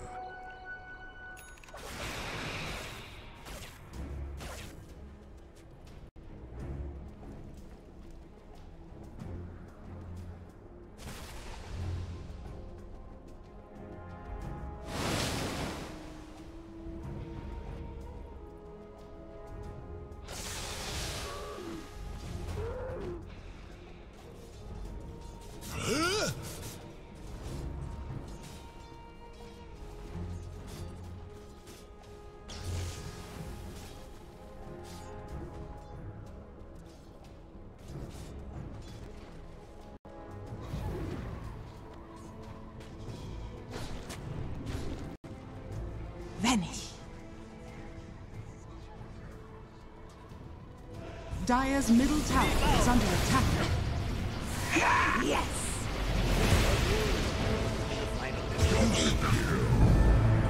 To the narrow maze with you. I will return. You must train harder. Our thanks.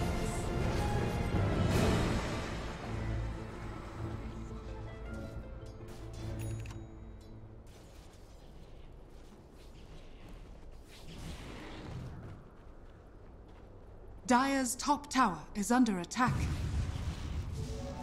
Illusion!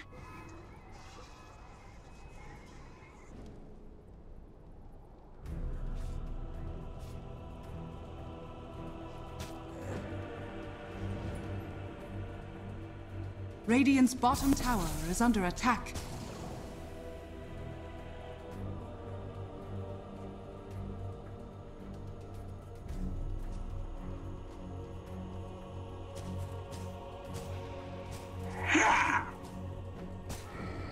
Radiant are scanning.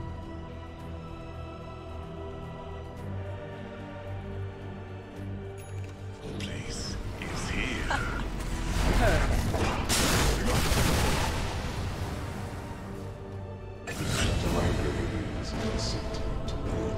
The lesson was My pet thanks you.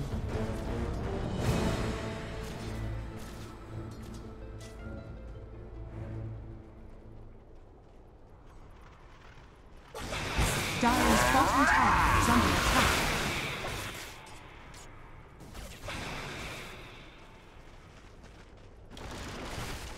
Radiant's middle tower is under attack.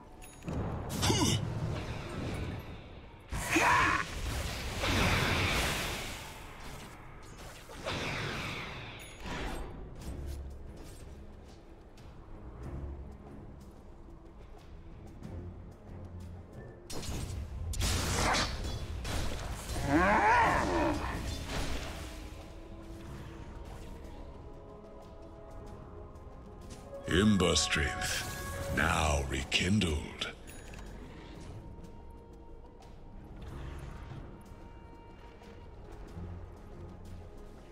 Shadow, take us.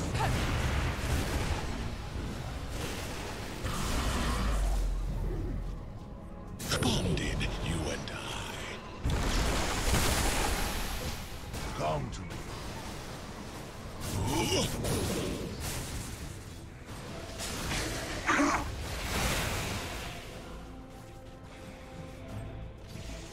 Thanks.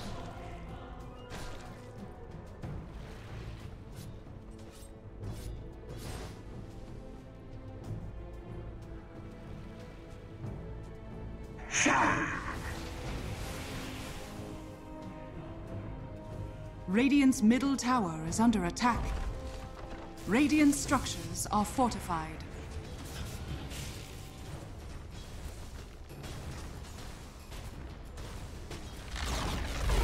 Radiant's middle tower has fallen.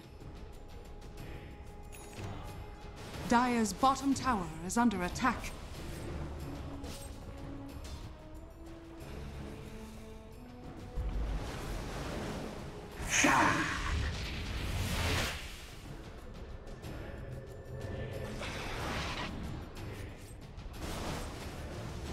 New treasures. The prize is mine.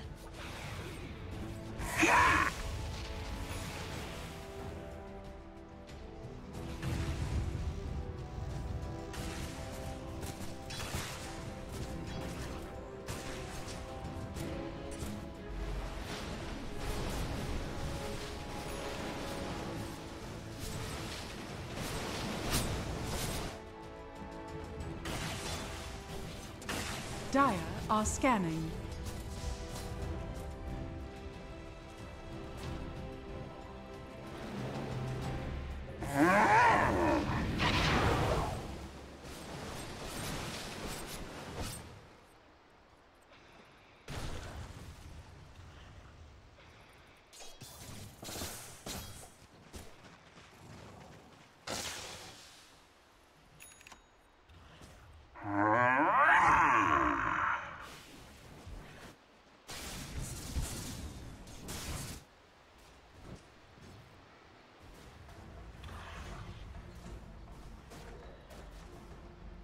Vanish.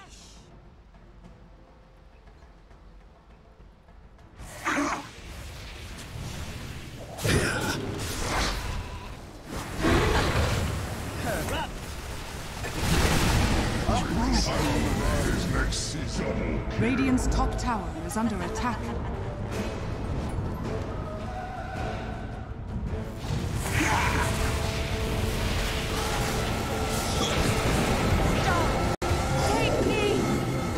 You can't escape the underscape.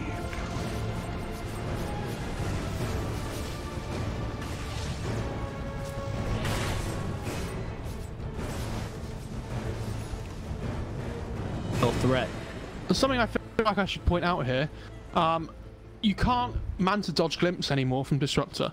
You used to be able to, and in one of the most recent patches they've changed it so you can't anymore. If you don't believe me, which I'm sure a lot of Twitch chat won't, go and try it in a lobby. It's impossible to do anymore. Well, that's fine for me because I can never do it in the first place. That's true. Yeah. What a buff to bad players like me and you. So good. So yeah, the Naga tried to Manta dodge it there, but unfortunately didn't work. But yeah, they like, that was so weird. Like a stealth buff they did to him, or? Sorry, yeah, it wasn't really in any patch notes either. Like people just figured it out that they changed it. Oh, cool. I remember saying that top fight as well before. It was super weird. Like they just clumped up around the Disruptor to allow him to get the static storm off. I feel like, yes, you find him with someone, just kite him, like stay your distance from him to stop him from just being able to just trap the Marauder in the static storm kinetic field. It was very weird. Dire's top tower is under attack. So how is Medusa versus Naga?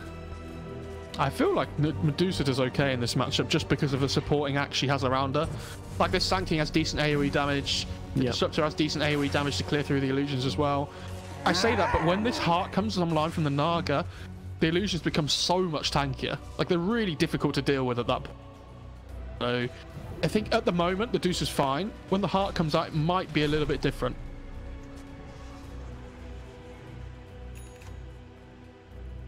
Okay, so I can go for the Sandstorm DPS rather than the Epicenter attack slow. Yeah, I think that's... When you don't have the blink, yeah, I think it makes more sense. He's also going for the Agony as well. He went BOTs instead of blink. He did. Radiant's top tower is and under Disrupt attack. just bought a blink. Radiant structures Oh, are fortified. I mean, he had yours queued up. I just assumed that's what he was going for. But I think you're going for the plays. I really hate when people do this in games. Dire's Like, if you don't middle want to build tower items, is just under stop them. attack. Like, stop bamboozling. Oh, and they go though. In comes the Searing Chains, and with the arrow to follow up as well. The Sand King locked down for a very long time, but the Sinister Gaze going to hold them back for the time being. Sorry, Stone Gaze. That is not a Lich. That is a Medusa. And now they run themselves away. EHOME. They're done. They're done. Oh, are they? Are they? Are they? Smoke up. They're holding back for the time being. I mean, they're trying to weirdly bait with the Medusa, but they just fought each other. They definitely know EHOME have a lot of heroes here. Can we just say how greedy Zhao 8, by the way, on this Sand King? Builds Vanguard and Hood and just doesn't build Crimson or Pipe. Yeah, screw you, team. This is the Sand King show. Well, this is an incredibly ballsy roast from IG. How can they get hit? Though on EHOME. Well, that's true. Well, they're going to try and pick out the Undying straight away. He does manage to get the Tombstone off. Doesn't really care too much. The song being used just to finish off Roshan, but they actually had no idea this was going on. She picks up the Aegis and gets herself out. Korea will die, but that's about it. Korea just died to Shaman Wards in the pit. Just as it flew back over. Oh. That's very sad. Wow, what a play from IG. Looping around, grabbing the Roshan, singing to get out, and honestly, I don't think... Oh, Prophet, caught out by Emo. The one's going to buy him a little bit of time. He is still going to die. Oh, and he just jumps back to the Remnant to stop the Disruptor from being able to combo him. Always nice. Alright, so 25 minutes into this game. EHOME are ahead by 1k gold, but IG all dogfights. Yeah, that's a risk. You split push waves, but you get caught out like this, and it doesn't really feel like it's worth it too much, but it usually is just to get that split push going. Zhari's got a Radiance queued up as well as the Axe. I'm wondering which one he wants to go for first. Oh my God, this guy is so fucking so indecisive. I'm assuming he goes for the Radiance. Like, normally I'm not really a fan of this Radiance build, but Radiance middle up against Naga, it's just, you know, it's so much more value. both really valuable to Naga there. Like the long range stun and the caustic finale on the illusions is really nice. Like you kill one, they're all gonna die, I think. It is, and at the same time, like as well, it feels like they're lacking a little bit of initiation on EHOME at the moment. So that was why I was really surprised why the Sanking didn't finish off his blink. Because they're kind of lacking that jump and catch, you know, being available to them. Dire's top tower is under attack. Oh. Xiao at least hanging around though. He's going to pop that sentry just to get eyes on him, but it won't be able to close down that gap. A lot of heroes in here on the top lane for IG though. It's so rubbish, by the way, when you play and die and it gets past 20 minutes. And you're literally just a tombstone. Very sad. At the same time as Medusa finishes her butterfly, by the way, JT has picked up the MKB. I think that's a really nice choice versus any edgy call on Mirana as the second item after the Maelstrom, because it just gives you another proc to go in during that leap with the 15 talents, so I'm into it. I am. I thought she might go Diffuser as well instead of the Maelstrom this game. Yeah, I mean, you've already got that on your Naga. Like, if the Naga closes the gap, then the Medusa's not going to have much round to anyway, but... I'd actually like to see the Medusa build a Hex. Sorry, not the Medusa, the Mirana build a Hex next as well. Oh.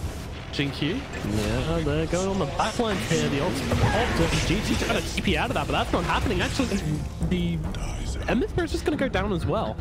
Emo kind of actually plussed himself onto the side of that ultimate, I think. I don't know if he was actually caught in it. It looked like he was taking damage from it, but I'm not too sure. Ollie now being chased down as well as EHOME find 3 now. Just chaining them up. What just happened? They're like, oh yes, we got a free GQ. Oh god, what's happening? Another one might be in trouble here. The block's coming out, and in comes the Atos. Dogfight picked up as well. Doodle, no, he's gonna try and save his support. Will just about be successful with this. Yeah, I feel like you can't afford to let another one die there. What a bro, though. Using the ultimate for the position 4. It wasn't even level 3 either at the time, it was level 2, so another 100 seconds for that song to come off cooldown. And they know, they really back on EHOME. Like, yeah, they run up high ground here, they've got the Stone Gaze available. Who has the Aegis? What's that steal? I know to start hitting people. Yep, there we go. There's the Stone Gaze being used, but he's just looking at the Prophet here. The Prophet's just going to drop just like that. Stun comes out onto Doodle. Doodle doesn't care. He's got an Aegis to work with anyways. He's sitting on the front lines. Does need to make sure he's somewhat close to his team as JT has to back himself out. He's taking a lot of damage. Now they're going to come back. The tier 3 tower already dead. EHOME, they're sticking around for this one. They actually are. They pop the ultimate. Doodle trying to get himself out, trying to manage himself out of that stunning. He's actually going to turn around, trying to fight up first to Razor here. Razor's just dropping in, come the Ember Spirit doing the damage as Ferrari's going to go down as well. Zinq net thrown his way. He is gone. Jowett up to the high ground, run himself out here. Doesn't look like anybody else is going to be able to chase him down. So, well, that's going to be IG. Oh, they caught him. A big defense to catch him. Emo. They have a sentry down as well. Oh my god. Jowett in a lot of trouble. He's seen, he's netted, held still, and dead. Emo finds the kill, and IG take a huge defense. Like, it felt like EHOME thought they could kill the Naga there for a second time, because they had the static storm down. But you have to respect how tanky she is with that heart, and with the Ember buyback coming through, they also weren't expecting. Obviously, he was about to come up, but unfortunately, Emo couldn't another time. She didn't have buyback, so that could have been the game there for them if the Naga had gone down. Yeah, it's one of those buybacks you really don't want to do if you're Emo there, but absolutely like overcoming his emotions and. Just going, well, you know what, those extra 5 or 7 seconds or whatever it was left on his buyback, absolutely worth it.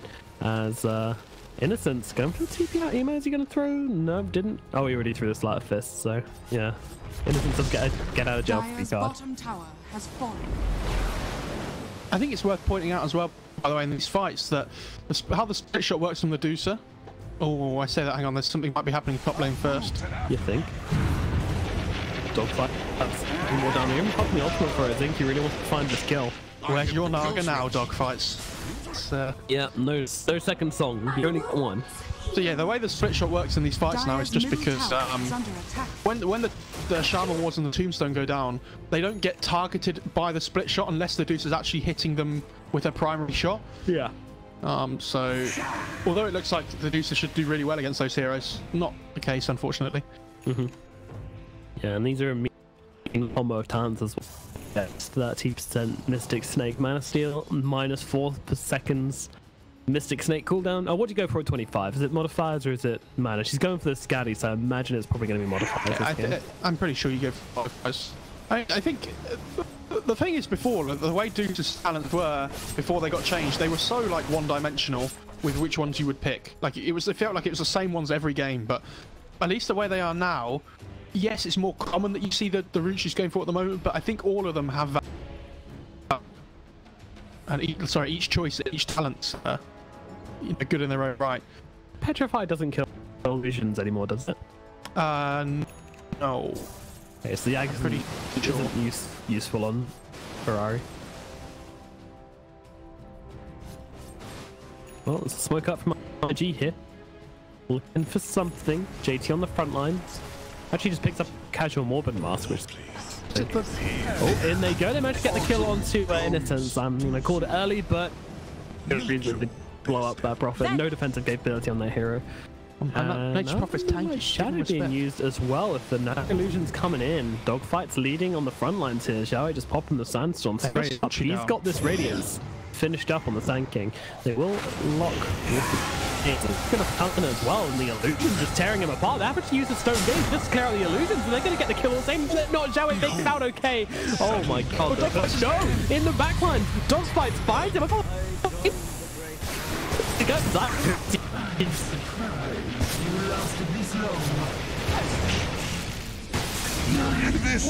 Damage on the front line, 430 is dead. They get Ferrari with no buyback, and now they hold the rest themselves up, powering into him as well. The Razor, he absolutely gets his carrot sliced, and now they can look towards high ground on IG.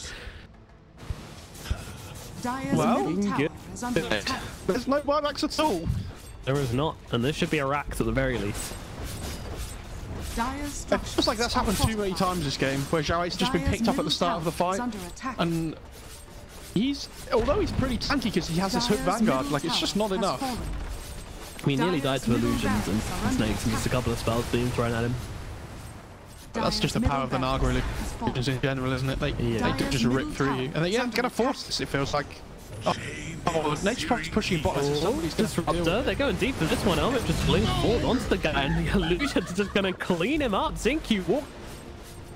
How dare he? Yeah, IG going to know now because nobody bought back to save the Disruptor, so yeah, they're going to know that the cores don't have buybacks. Is this game?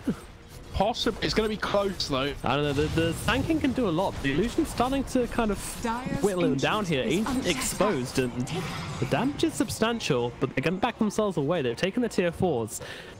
Dude wants to come back in. This is worrying though, because when you're playing up against heroes like Shaman with the wards, like if they take a good fight around your throne now, it's just going to be game over. Yeah. Those tier 4s down. Roche is up though. Obviously they're scouting with the courier in the pit, so they know. Yeah, got to be careful.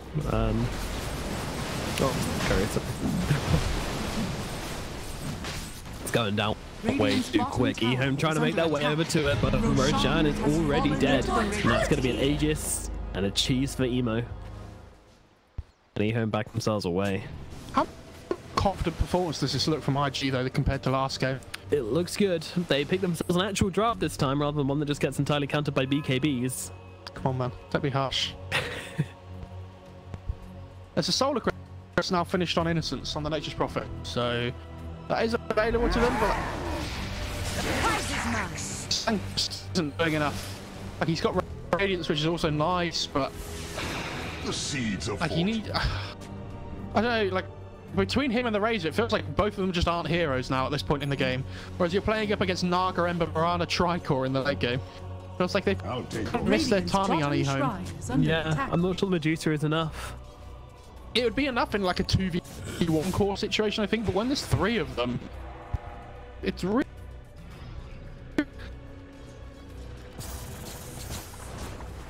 The Shaman has BKB. If we talked about this, have we not? I mean, that's really nice. You get the level 20 Shackles talent, BKB, and all of a sudden you have a 7.5 Shackle duration that they can't cancel. It's pretty impressive. Yeah. That's game way. I mean, and we've already talked about how Medusa's the only problem here. Incumbency and Snare. We're just being careful though. Don't want to overcommit to anything here. He has the Age Storm and so shouldn't be too worried. Hex comes out, and now the Snake still in there. BKB Shackle come out onto the Mirana. Doodle trying to close this game into the end here. They have to burn through the Medusa's map. getting it up, but the burst strike on the backline, holding the backline. Still, they're going to take the Aegis, but they will get the Medusa. 94 seconds, not coming back into this game. EHOME chases down Innocence as well, gets him inside the base. Doodle, Song, holding himself ill. They're not done though. You see the end of this game and they're going to go for it. Burst strike does land onto both heroes, but Doodle's still fighting it up. It's a Razor losing HP quickly. 700, 500 HP. In comes EHOME with the right click. Finishes the job. Never-ending dive. Does buy back into the fight. They're going to keep on defending this one for now. The burst strike comes out onto the Nagasara and Zhao H ripping through the guy. I mean, he's doing damage, but in comes the Searing Pain. Xingqiu joining in. Oh, he's got the glitch, going to bring back Doodle and hold him still in the middle. Everybody, burst strike comes out. They pop. That is fully used. That mirror image and try to fight it up, but it is too late. Doodle is dead. And EHOME, well, oh my god, their ancient's nearly dead. I didn't even see that. Wow. God. The shrines like saved the day here. I mean, the little buildings in the base meant that the catapults didn't make it through, but if they were attacking the ancient, they would have lost. Man, how awkward that would have been if the game just ended whilst we were in the middle of the cast there. Can I just say as well, this BKB shackle on the Medusa at the start of that fight. Yep. There's like 8 seconds of her just not doing anything. Yep. But do you know what kept her alive? What's that? The position 5 Nature's Prophet Solar Crest. Thanks, bro. With the mischance, just keeps her alive for so long, especially with the extra armor. Like, she would have just died pretty much straight away. Yeah, Nagas don't really like buying MKBs. It's not a great item, doesn't work on the illusions, but she is still going to go for it. I mean, Mirana has an MKB, but if she's the only one, yeah, like you say, it's just not enough. So I feel like even if it doesn't work on the illusions, it's still a decent pickup on Naga. They just need to get through the Dusa because she's the only hero that like does anything at this point in the game. It feels like. I mean, my problem with Mirana, as I was going to mention before, is that even though she went for the MKB Maelstrom build, she doesn't have a BKB, which does make her very susceptible to the everybody, to the Disruptor, to the Sand King especially. She doesn't want to jump into the Sandstorm and try and hit the Medusa because she will literally just die to the AoE damage of the Sand King. Still hasn't gone for it. Gone for the Titanic instead. I kind of like it though. I like this pickup from Sand King as well with the Lotus Orb. Just, you want to throw everything on your Dusa that you possibly can. Lotus Orb, Solar Crest, like... all the items. Just everything to keep her alive. And she might even consider going for the... 5 now. Yeah, honestly. I don't think so. I don't think she will, but... I can see it. She doesn't need to be the absolute unit in this game. The thing is, like, you really want to have the procs available for the MKB on all your hits as well as the Skadi, so I think it's just too valuable to pass up on. I actually like the way Ferrari's still not saving for buyback because, you know, Medusa is everything. And that sounds like a case for her having buyback, but actually, no, she needs to be, like, having, like, at any given moment. She needs to have as much farm as possible. Maybe might save it instead of the BKB, but I still think he's just going to keep buying out items the moment you can afford them. I think if she's not a max power in these fights, they just lose the fight straight away. Yeah. So like you say, you just have to have everything you can up. Very important. The rune of haste. Dire's top shrine. All right, so 40 minutes into this game, and just about. The Naga Siren is huge, 25 net worth, but Ferrari just behind him. Dire's top That's where I've been doing a lot this game. 16-3, by the way, Emo. He's having a game and a half. Didn't realize it was quite that severe, but there you go. Sometimes these things just get out of hand. I mean, when you have a lack of catch and lockdown on the other team, it's always a nice Ember game. Yeah. The seeds of fortune. He has a regen bobbed up now as well, Ember, so he can kind of just dive into the fight, come back out again, and then pop the regen rune, swap in the Maelstrom, and just go again. It's almost like having an Aegis or a cheese.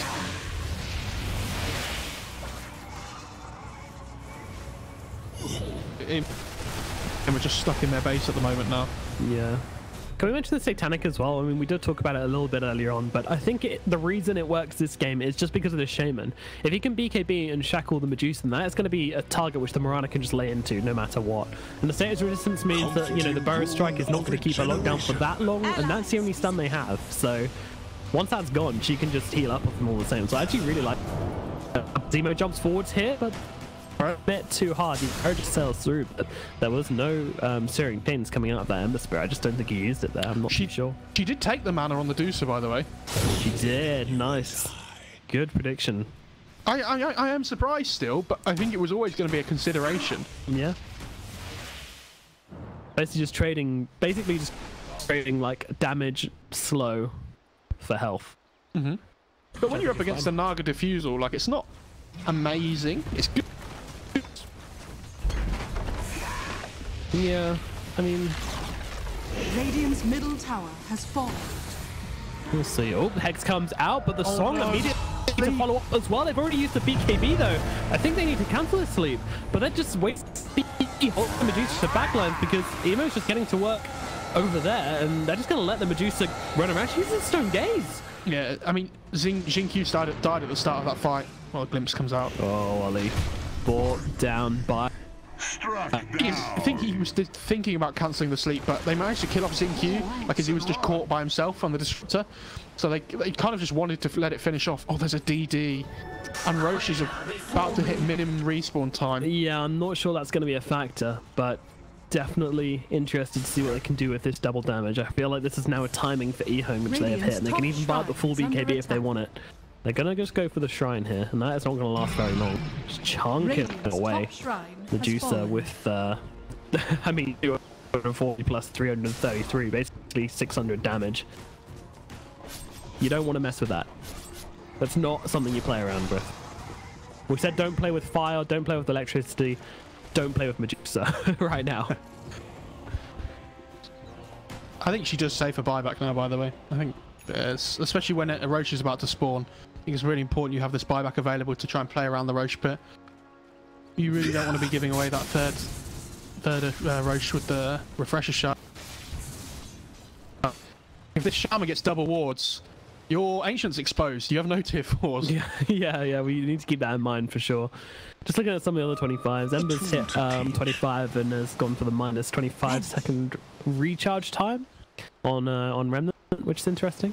It's pretty standard when you get this magical build. Yeah, we might have a fight breaking out. Never End being chased by the Naga illusions. Doodle's going to have the net available. Zhao Wei backing him up though. Oh, they know he's there. But yeah, but in comes the Hex. He gets well, they've got Noodle. Hold still. Come in as well, but they will have to back him up. Raiden will stay too close to the fight, but Doodle is taking so much damage. They actually need to back out of this fight. For the first time, IG looks scared.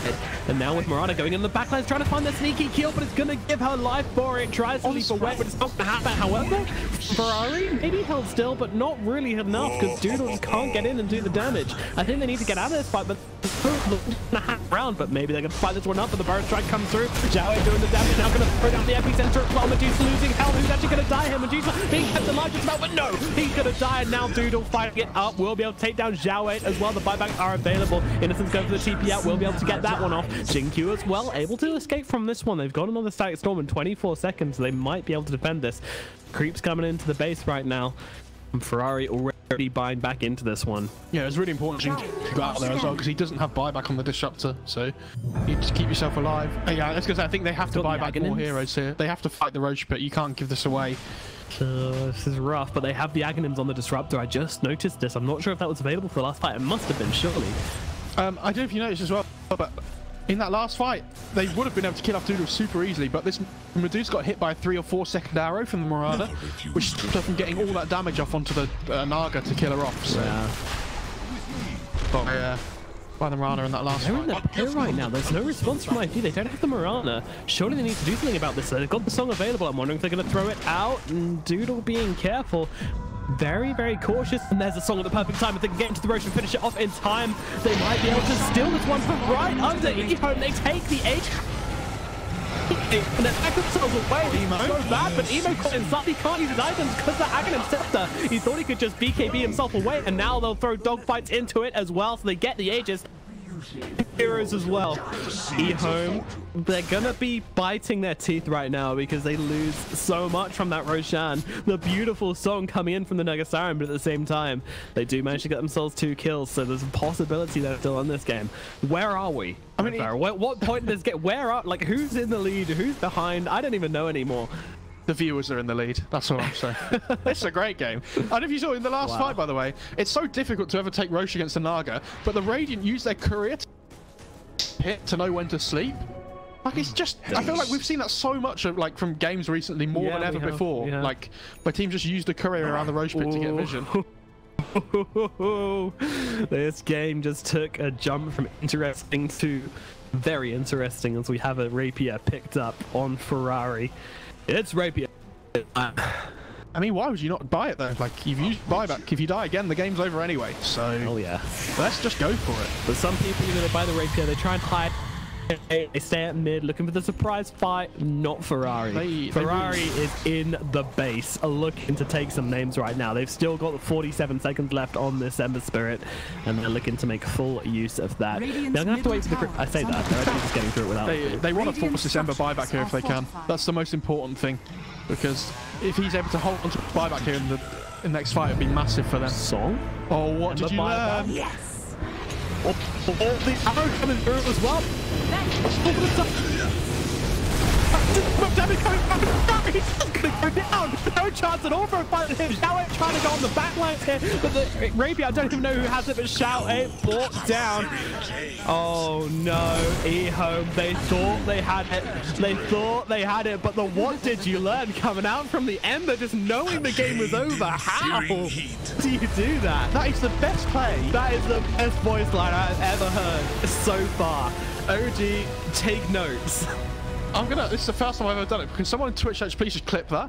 That was possibly the best BM I've ever seen from any player ever. And we talk about VP and OG using chat wheel as well. That was on a completely different level. It's like 4